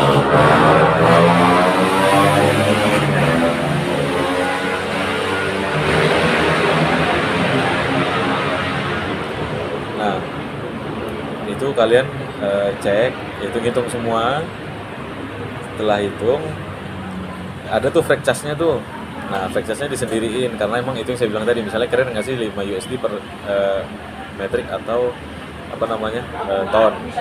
Nah tapi beberapa carrier ada minimum charge-nya. Itu minimum charge-nya ada tuh. Di situ minimum 2 CBM. CBM itu sama dengan kubik, sama dia, beda bahasa. Nah kalau 2 kubik, otomatis kalau misalnya 6, tadi berarti dikali 15 tuh, 6 sekian kali 15. Nah dapatlah tuh nanti. Tapi jangan lupa ya, kalau kurs selain IDR itu kalian harus cek kurs yang dikasih sama carrier. Kebetulan kurs yang dikasih sama carrier di dokumen ini itu 1 USD-nya 17.575. Kurs ini nggak saklek sama BI, Bank Indonesia. Jadi masing-masing company punya standarisasi kurs, paham kan? Nah gitu. Jadi nggak berarti misalnya ada orang buka invoice sama kita USD sekian, kok nggak sesuai sama kurs hari ini? Ya itu regulasi mereka. Itu regulasi mereka mau ngasih kurs berapa per USD-nya. Jadi kalian nggak bisa salahin. Nah itu selain ada freight charge itu ada juga spesial local charge di Jakarta. Artinya local charge di Jakarta. Jadi biaya-biaya yang timbul di Jakarta. Kalau origin charge itu biaya-biaya yang timbul di Singapura sebagai POL, port of loading. Nah, jadi kalian bisa cek di situ. Untuk part-partnya kalian pelajari aja dulu, itu saya agak capek menjelaskan. Nggak apa-apa Pak. Itu soalnya panjang tuh. Nah ada storage, ada DO itu dokumen dan lain-lain. Nah itulah Kalau untuk C intinya rumusnya panjang kali lebar kali tinggi untuk dimensinya ya hitungnya dibagi 1.000.000 baru di compare sama total berat. Itu untuk C ya. Kalau untuk R itu beda lagi, mirip-mirip tapi beda. Kalau untuk R itu coba buka bagian bawahnya. Bagian bawahnya itu ada R-nya itu. Yang C sorry bukan itu C juga. Jadi kalau untuk R dia perhitungannya sama, kita harus nentuin total berat, total dimensi, kubikasinya. Tapi kita cara penentuan kubikasi rumusnya beda. Kalau di R itu harus dibagi 6.000 dibagi 6.000. Jadi kalau yang tadi C bagi 1 juta, kalau R itu bagi 6.000. Nah kalau di R juga gini,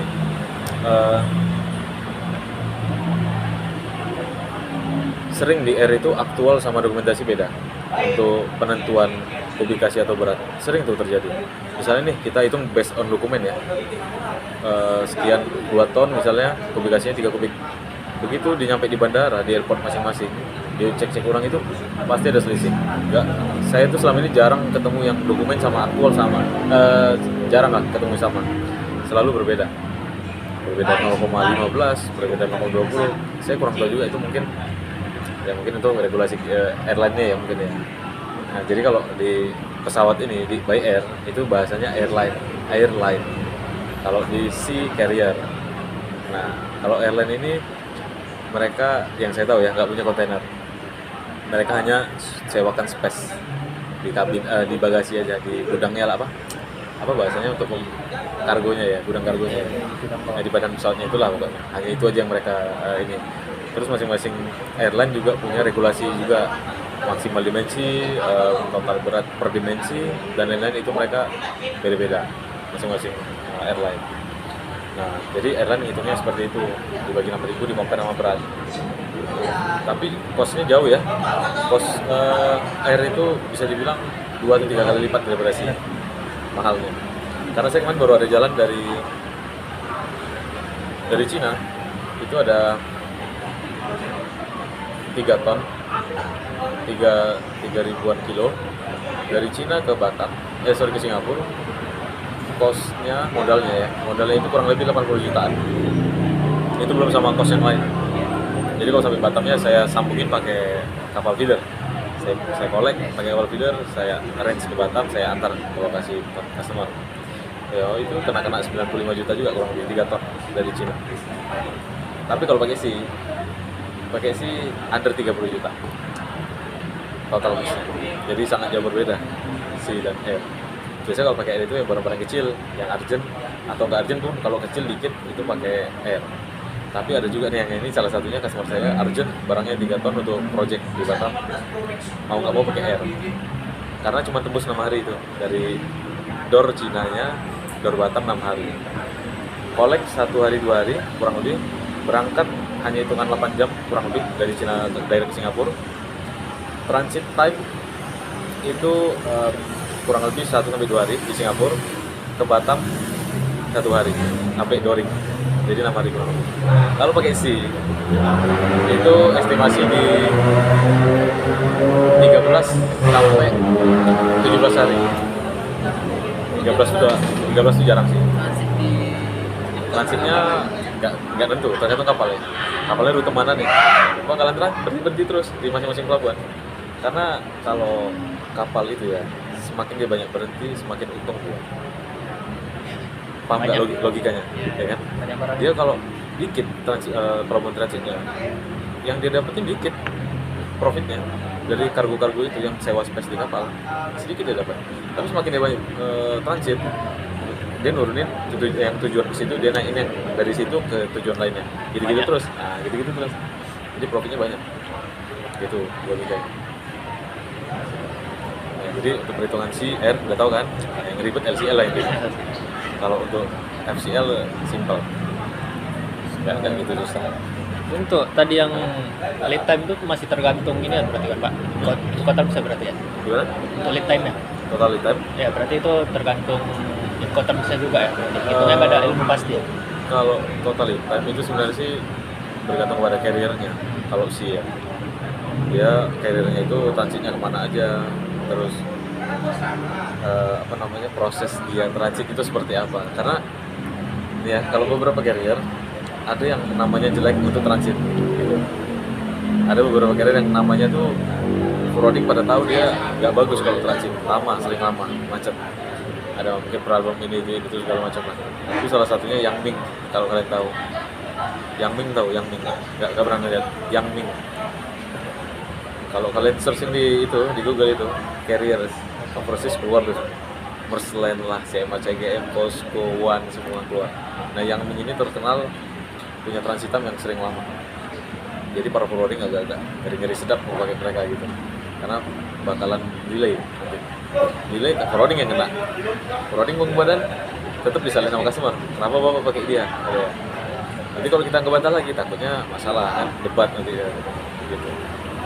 Jadi harus hati-hati kita sebagai forwarding memilih carrier apa yang dipakai, memilih barang apa yang mau dikirim, harus paham juga regulasi di negara asal dan tujuan seperti apa, harus paham. Salah satunya ya kita tolong tanya ke relasi kita yang di negara tujuan. Jadi kalau kayak Australia itu hampir semua kontainer yang ke sana kalau packagingnya pakai kayu, kan ada tuh palet, tahu palet kayu, itu mesti wajib difumigasi.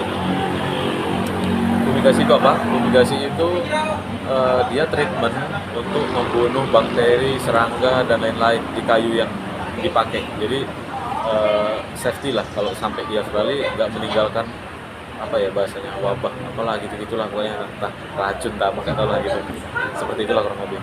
Jadi wajib difumigasi kalau ke Australia. FCL wajib fumigasi kalau dia kayu packingnya. Itu salah satu regulasi di Australia. Ada juga lah yang lainnya, negara yang lain juga macam-macam. Lalu selanjutnya Kita gerak ke ini lah Pak, ke SDM kerja apa Pak di PT ISL sendiri ya. Nah, maksudnya sih tadi harusnya gimana gitu? kalau misal di PT OP sendiri tadi 4 orang ya, baru 4 ya. Baru 4. Itu apa aja Pak? Kalau forwarding itu nggak banyak. Karena dia kemitraan. Karena memang forwarding itu fokusnya jasa. Dia 4 orang itu udah normal. Bahkan teman-teman yang lain, yang PT yang lain, ada yang 3 orang, 2 orang, ada. Cukup mereka. Karena emang memaksimalkan manpower SDM yang ada gitu. Jadi kita nggak usah lah mubazir manpower. Kalau masing-masing manpower kerjanya kurang maksimal gitu. Untuk cara memaksimalkan tergantung yang ngatur gitu kan, gimana. Itu punya cara tersendiri. Gitu. Jadi itu bakal ngerangkap nggak Pak? 4 tadi gimana Pak? Forwarding itu kalau menurut saya ya, dituntut harus serba bisa.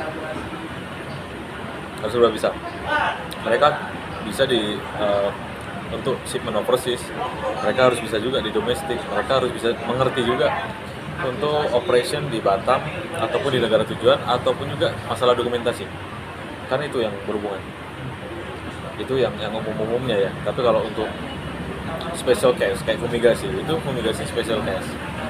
Sama juga kalau customer nih ada yang request, Pak saya butuh alat dong forklift buat bongkar barang di negara tujuan atau negara asal, itu special case juga.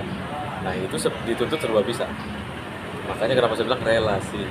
Saya ulangi lagi, relasi. Itu paling penting.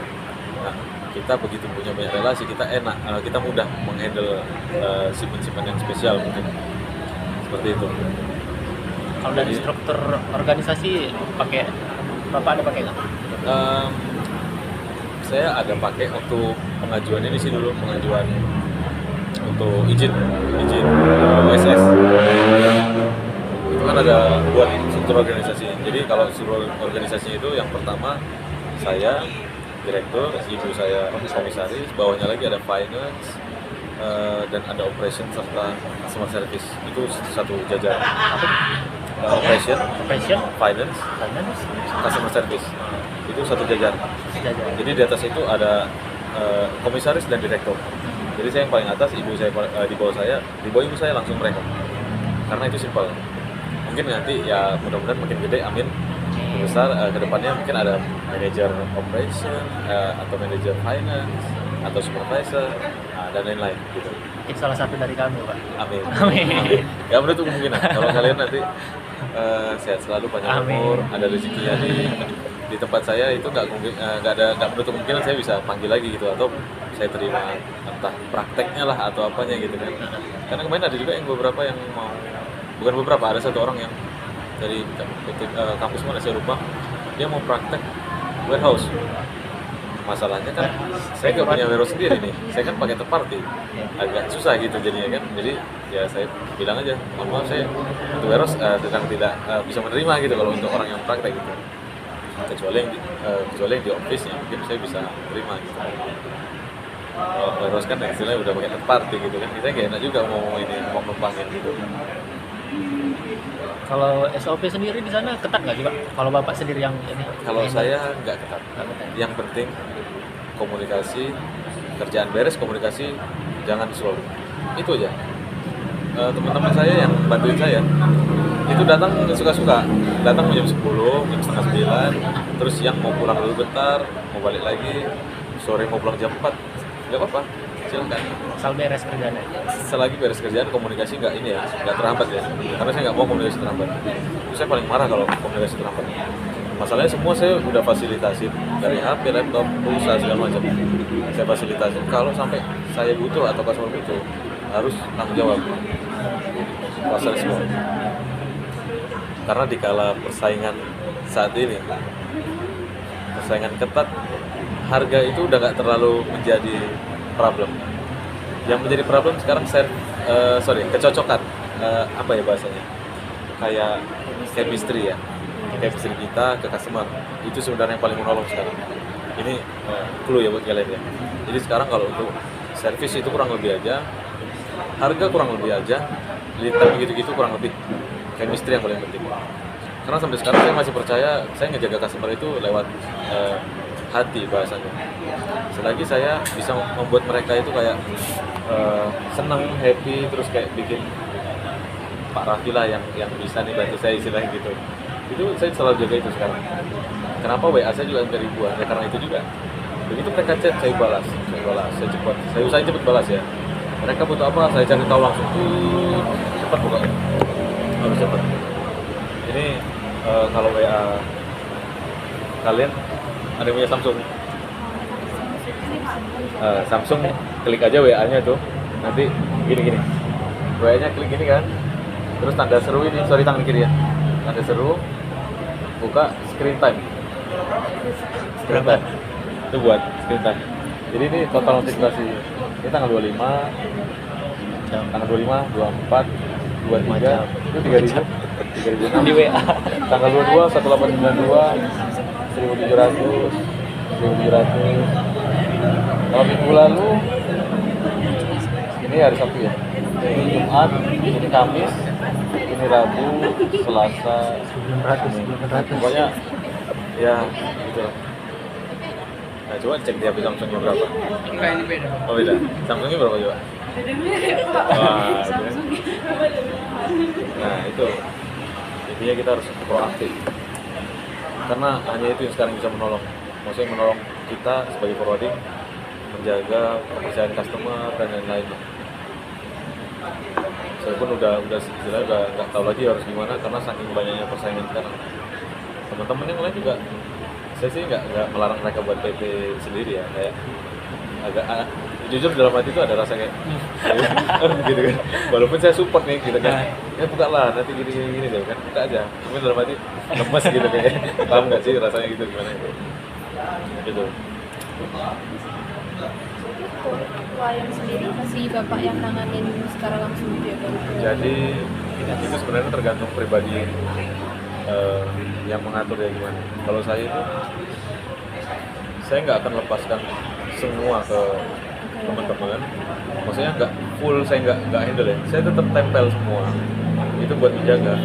Sewaktu-waktu teman-teman saya yang nggak bisa bantu saya lagi, mereka cabut. Nah, si customer ini tetap ada chemistry sama saya. Jadi jangan, kalau kita jadi ini ya, kita jadi yang mengatur ya, itu jangan sampai kita lost kan gitu sama teman-teman atau bawahan. Karena itu bahaya, itu bakal jadi bumerang buat kita nanti. di saat ya something lah gitu bahaya, tetap harus kita treatment, kita tempel semuanya. Makanya kalau dibilang goyang-goyang kaki ya nggak bisa gitu. Saya juga harus memikirkan gitu, harus menjaga hubungan. Belum lagi yang kayak ya kita pandai-pandai lah, ada cara tersendiri ya kalau masing-masing orang buat menjaga customer ini. Ada yang terakhir makan lah, ada yang gitu-gitu lah, kalian tahu lah susah mau jelas itu ya. Gitu. Terus selanjutnya Ada lagi motor? yang penting-penting dulu nih, yang pertama yang urgent dulu, maksudnya yang untuk tugas kalian dulu.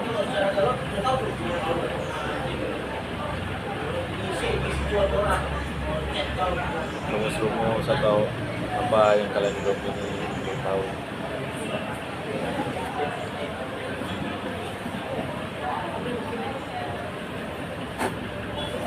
Oh iya, kan nanti kami ini kan judulnya simulasi kan Pak, simulasi freight forwarding ini. Kami juga kemarin ada diarahin untuk nanya ke mitra, ke Bapak, bersedia nggak kalau misal kami ini, misal kan nanti kami buat video nih, video simulasi. Video simulasinya itu kalau di kantor Bapak bakal ngeganggu nggak kalau gitu? Kalau misal ngeganggu juga nggak apa-apa. Bisa kami bisa. Kalau pas jam kerja itu saya nggak yakin bisa, karena riuh kalau jam kerja itu ya maaf kata bukannya nggak mau membantu, cuman banyak hal yang urgent, yang penting gitu, jadi agak susah. Mungkin kalau di luar jam kerja kayak gini masih oke gitu, ataupun yang di videoin jangan saya. Iya, maksud tetap kami. Tapi Gitu. yang di kemarin diarahin itu supaya nampak nama ini Pak, nama PT-nya. Kalau nama PT ada di depan di kaca. Jadi kalau status saya sekarang, karena memang saya itu berasal bukan dari keluarga yang mampu. Untuk modal perusahaan itu enggak yang seperti perusahaan lainnya, bukan yang besar-besar. Jadi saya ini sebenarnya tugas saya lumayan berat, karena dengan modal seadanya saya harus menjalankan perusahaan ini dengan semaksimal mungkin. Maksudnya maksimal mungkin ini, begitu dapat banyak job, itu kita pusing loh ngaturnya. Kita pusing ngatur keuangan, bayar vendor, lagi. Sementara ke customer sebulan rata-rata. Coba saya harus mengatur ini, pengeluaran, pemasukan. Itu yang saya harus ini. Jadi untuk sementara ini saya itu join kantor sama grup saya PPJK itu yang saya bilang saya punya tadi. Sebenarnya bukan punya juga, cuma karena dari awal saya ke Batam saya udah kenal bosnya itu kebetulan makan bea cukai, jadi kita udah kayak cucu sama kakek, karena dia udah tua juga, udah 65 kalau nggak salah. Nah gitu, jadi saya join sama beliau sama dia. Nah kalau untuk yang di website itu hanya sebatas dokumentasi Grahapena. Jadi syarat untuk buat PT itu harus punya dokumen gedung yang lengkap, itu baru bisa. Makanya saya kemarin sempat virtual office di Grahapena. Nah sampai sekarang itulah yang saya pakai buat di website dan lain-lain. Itu dokumentasi aja itu di Grahapena ya. Karena dulu awalnya bayar 6 juta tuh per tahun virtual office. Itu cara yang ekonomis lah bahasanya. Karena memang ya seperti yang saya info tadi, saya bukan orang yang banyak modal gitu. Saya benar-benar pas-pasan, jadi harus mengatur semuanya gitu sebaik mungkin lah. Jadi ya itu aktualnya di Batu Ampar tuh kalau saya duduk sekarang.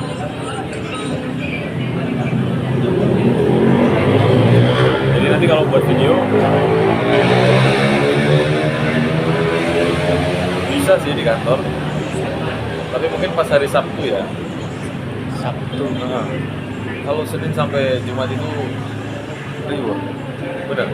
Bukannya nggak mau bantu ya, cuman emang kondisinya kayaknya nggak bisa dipaksain. Terus juga jangan expect yang bagus kantornya. Kantornya biasa kayak kos-kosan gitu, iya bener.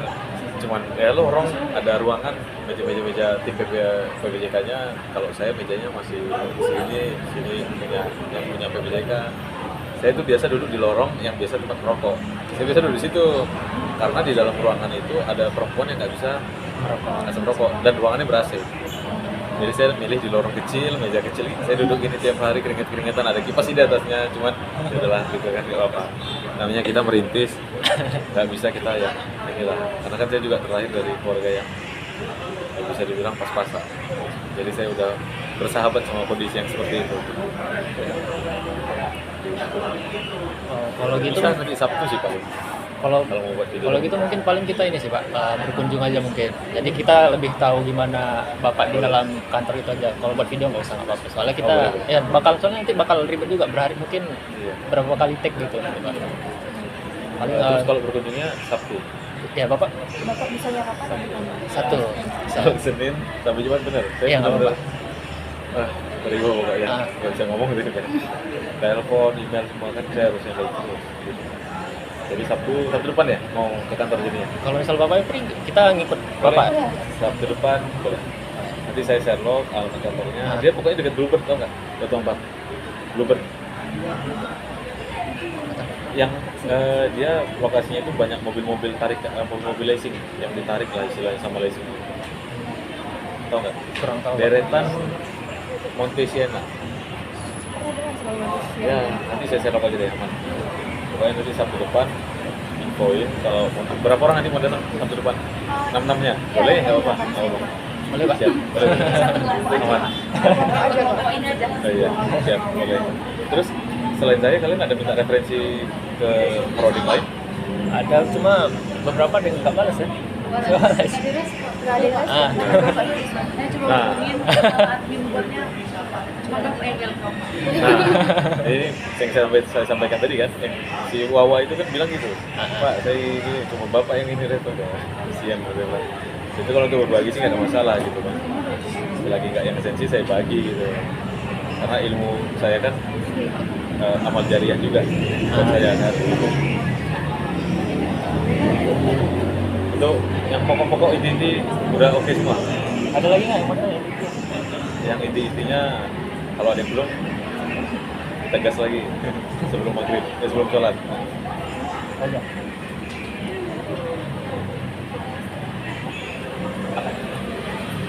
Ya. Kita acara serah terima. Ya, ada lagi. Paling nanti kalau detail-detailnya mungkin kita kan masih berhubungan sama dosen Pak, masih berjalan soal proyeknya. Paling nanti komunikasi sama Bapak Boleh. lanjut Kalau Pak. gini aja kalau komunikasi sama saya mohon maaf kalau Senin sampai Jumat itu slow. Nggak apa-apa. Amit-amit ke skip karena nggak sering juga ke skip. Jadi sekarang kan pasti ini juga lah. Dia komunikasi sama saya kan. Ya, jadi kalau misalnya saya ke skip, minta tolong ditelepon aja. Nggak apa-apa telepon. Karena WA saya banyak banget gitu. Jangankan WA Rizka atau WA teman-teman, WA ibu saja sering skip. Istri juga sering skip. Benar. Sering skip. Saya prioritasin sama yang mana yang ngajin dulu.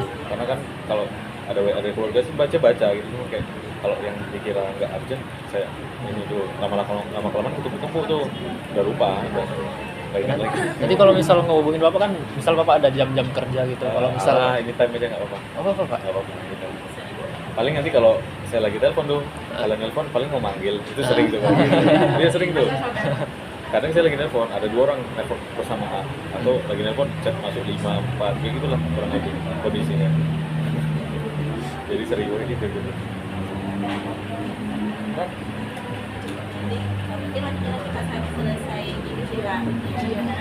Ujian. Boleh. Kalau gitu kita dokumentasi boleh Pak? Boleh rekomendasi. Apa namanya? Kalau dosen-dosen Poltek pada S berapa sih? S3 semua ya? Dosen-dosen Poltek pada S3 semua ya? Semua Kebanyakan S2. S2 masih bisa ya?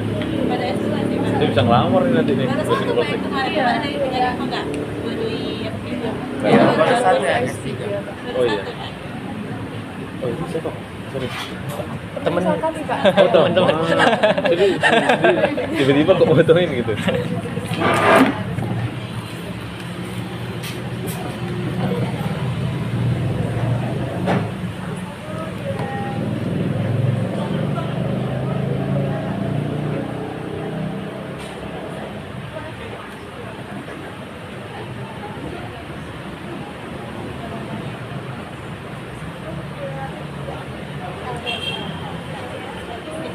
Boleh L Pak? Oh ya gini. Boleh ini nggak? Video candid aja. Ya, buat dokumentasi video nanti. Tapi dosen-dosen kalian pengetahuan untuk forwarding sedalam ini nggak sih sebenarnya? Lumayan sih Pak. Lumayan juga ya? Kadang mereka juga Mungkin mereka jangan-jangan punya perusahaan juga tuh, makanya mereka paham. Harusnya ada sih, Iya, Pak. iya nggak sih? Ah. Mereka mungkin punya PT juga atau apa kan, atau yang perkenalan forwarding lah gitu kan. Jadi bisa lebih memahami. Soalnya sebenarnya saya dari dulu juga ada ketertarikan nih jadi dosen, cuman belum sempet lah gitu bahasanya. Iya. Rencananya sih pengen gitu kayak ngajar di Poltek lah di UIP Coba lah. kan mana gitu. Cuman kelihatan nanti saya masih terlalu muda, baru 30 saya kalau mau jadi buka di dosen. logistik dosen-dosen muda gitu. Iya iya. Iya, Tapi sekarang umurnya berapa tuh dosen sekarang? tahu sih. 30-an. Ada yang 30. 30-an. Bu Abi? Ada berapa orang total? Total ada 3 orang. Kemarin ada yang baru lulus dari Poltek, terus dia langsung magang di situ juga, Pak. Jadi ikut dari dosen sebelumnya kayak rekomendasiin. Jadi lanjut ke dosen Poltek juga. Anak lulus Poltek Iya, langsung direkomendasiin dosen sana, jadi langsung kayak jadi asisten. ngajar gitu Iya, asisten. benar. Oh, asdos ya. Berarti emang harus punya kenalan juga nih di dalam, ya kan? biar inilah di apa jelasin lah misalnya kan.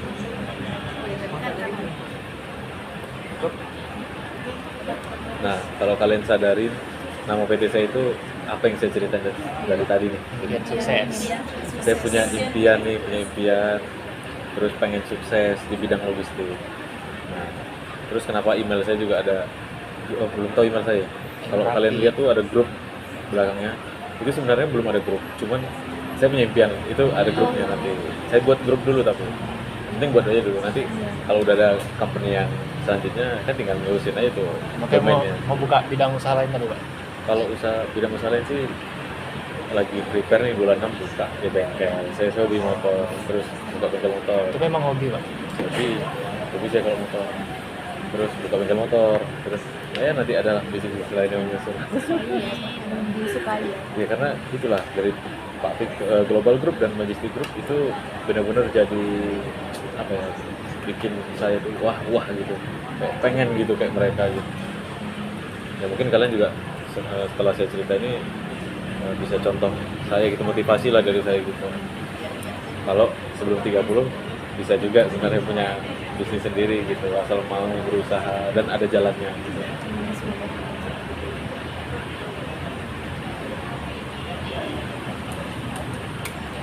Jadi ini rumahnya pada di mana? Jauh-jauh semua? Jauh-jauh, Pak. Masih kemarin Pak. Buset, betul lagi terus. Marina saya, Pak. Marina, saya Tiban apa? Tiban ini, Tiban housing. Housing, kalau saya Tiban Ciptaland, depan Kelong Baba Oh. persis rumah saya itu. Green Bay. Ini di mana? Bengkong. Oh, asli mana? Itu Padang istri saya itu. Asli Padang tuh, Padang kota. Oh, kalau saya orang tua di Tanjung Pinang, orang keluarga besar di Tanjung Pinang sama Kijang. Kalau saya di Batam ini dikit lah keluarganya, nah, nggak banyak. Ini Rizka, center aslinya dari Lambui, Lambui ekolnya. Itu istri saya Padang juga itu, Padang kota 15 menit dari bandara. Solo, Dake lah. Oke. Kurang awas. Solo. Ini Aku Bengkong Pak. Bengkong, sama ya. Iya. Cuman ini asli Bengkong. Iya, tapi aku Bengkong. Sebagai. Di Batam, iyalah. Mau perantau atau orang Batam gak ada masalah. Maksudnya di sini semua bisa jadi apapun itu. Tapi kalau untuk menuju bisnis sendiri atau menuju mahir pemahaman yang tinggi, kalian mesti kerja dulu tetap. Wajib itu, nggak bisa kalian tamat langsung buka usaha sendiri tanpa kerja dulu gitu. Kerja itu penting loh. Kalian kayak ngelatih emosi, memahami macam-macam orang, manusia. Ya pokoknya penting lah untuk kedepannya gitu. Kalau bisa 2 tahun maksimal ya satu company, jangan lebih dari 2 tahun. Itu pengalaman saya. Kalian misalnya nih mau fokus di logistik, kalian masuk di perusahaan feeder vessel 2 tahun, pindah lagi kalian ke carrier atau dapat kontainer atau tracking atau lainnya. Batasnya 2 tahun. Itu kalau kalian mau banyak menguasai ilmu. jangan terlena gara-gara gaji besar kalian tetap stay di situ 5 tahun kayak saya dulu terlena kerjanya nggak ribet, gajinya uang sampingnya ada gitu kan. Akhirnya pas saya ke dunia luar nyesel banget saya, karena di dunia luar ilmunya banyak. Yang saya kerjain 5 tahun di tol logistik, banyak yang saya nggak tahu, kerjaan lain itu banyak saya nggak tahu. Nyesel banget saya pas sadar, oh rupanya banyak kerjaan yang lain yang saya belum tahu. Kalau tahu mah 2 tahun aja maksimal dulu di tol. Intinya itu sih pesan saya. Ya, mungkin dari sekarang bisa lah kalian cari feeling nih mau kemana nanti kan, walaupun kalian kan nggak mesti ke forwarding nih, benar-benar. bisa juga kalian ke carrier, di depan macam-macam banyak kok peluang. Relasi ya, banyakin ya relasi, jangan hanya saya aja gitu, tambah yang lain-lain. Jadi pada mau pulang atau mau sholat dulu? Sholat dulu, mau sholat sini. Ganti-gantian lah, jaga barang kan. Ganti-gantian aja jaga barang. Ramen. Kita nggak mau lanjut. Bentar ke dalam ya. Iya Pak. Ya, Bro. Sekarang langsung ada agenda nggak? Ada agenda di sini. Kamu kerja? Iya, kerja. Ya jam 7 kan. Sekarang jam Lagi nggak sih? iya. Iya, setengah jam lagi. Gereja mana yang jam 10 menit lagi. ada? Kalau Nggak, kalau nggak ada yang bisa udah nanti aja lanjut. Minggu pengganti kalau nggak ada yang masuk kita ke Boltek ya buat rekapin ini. Maksudnya itu biar ya ini Maksudnya video simulasi itu kayak mana sih? Itu video simulasi. Makanya tahu diriku tuh nggak harus di PT nya. Iya. Animasi boleh nggak? Cuma tadi Tapi yang nanya, kayak yang singkat-singkat itu boleh. Kata apa ya boleh? apa? Kata apa ya boleh? Tadi kayaknya ribet memang kalau misalnya simulasi bikin di PT itu soalnya takutnya Dia tek jangan simulasi. bilang bahasa simulasi guys. Ya, kita nggak pasti satu kali tag lah. Yang bilang simulasi, jadi dikira kita benar-benar simulasi bapak itu dunia nanti. Kayak kita dulu ngapain takutnya Kan dia bilang juga tadi kalau misal dia nggak bisa kalau dia gitu lagi. Nah, tetap kita kok. Jadi kayak paling video kayak oh ini kantornya ini. Berarti Simulasi itu itu dia bilang kita sebagai kayak salah satu misal dari kita nih 2 orang, satu jadi prekoran, yang satu dari Iya iya. customer-nya kan gitu kan. Ini video bapak gitu. Berarti yang kayak realnya orang Iya. lagi mengerjakan. Makanya gunanya tadi alurnya gimana ada yang apa. Tapi kan udah paham kan dia agak mendekat dikit-dikit ya. Lumayan. Rehan ngangguk-ngangguk. Banyak gitu. Nanti kalau nyampe dari sini sampai kerja udah lupa. Jadi ngapain Lupa. kesini? Udah ingat kopi nanti. Semoga denger ini. Kan suara bapaknya soft banget. Iya. Rehan ngangguk-ngangguk. Tambah lagi suara motor-motor lagi kayak ada pengamen. Tapi banyak enak. Tapi berarti SDM-nya kurang nggak sih kalau kita bahas? Iya.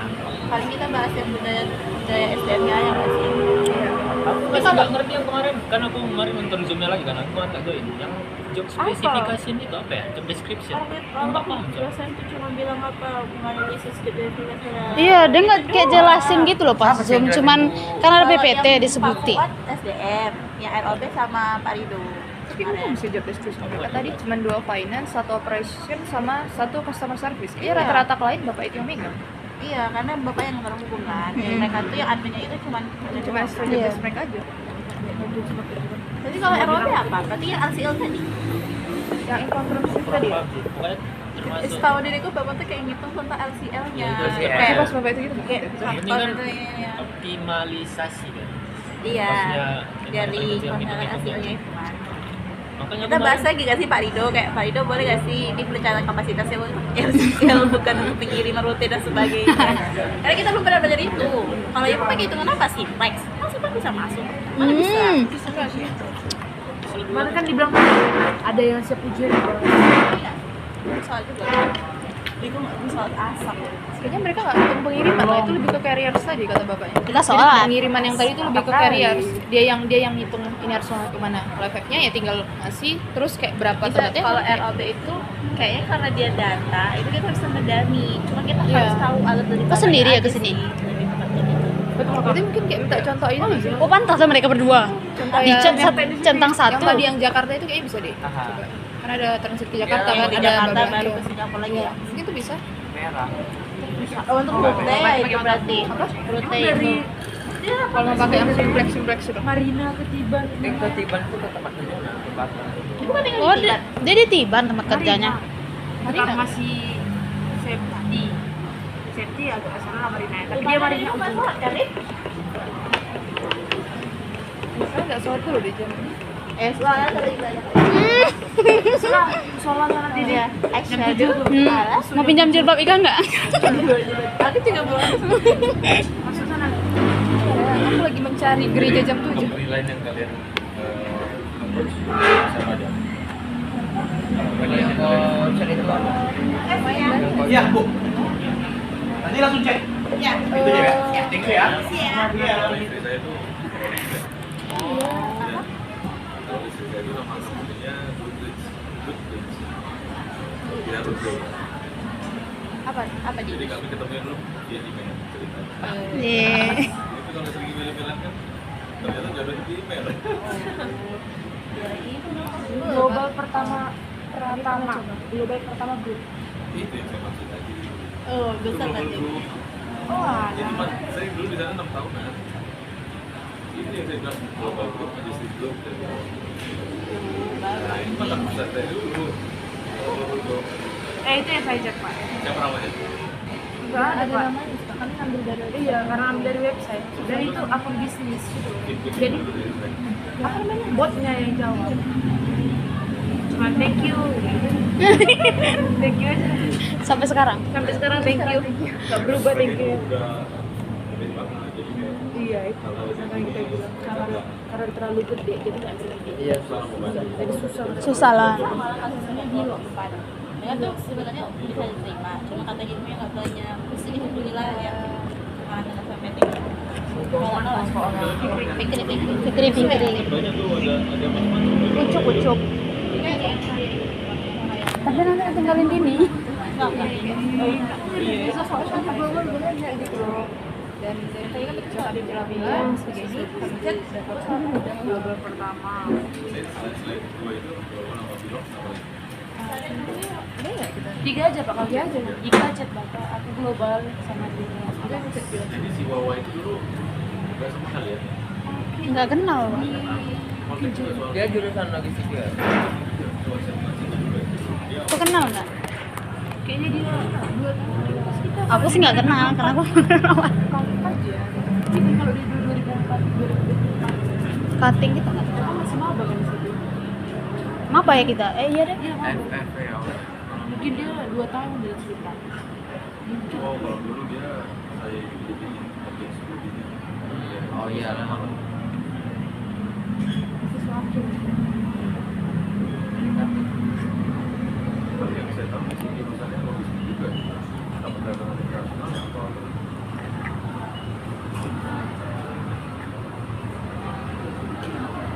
ini bajunya benar ya?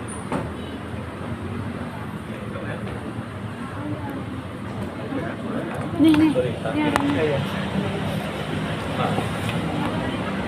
Nggak kenal. Ini loh Din. Cutting ya. Nih. Memang udah cutting. Cutting ya. Cutting.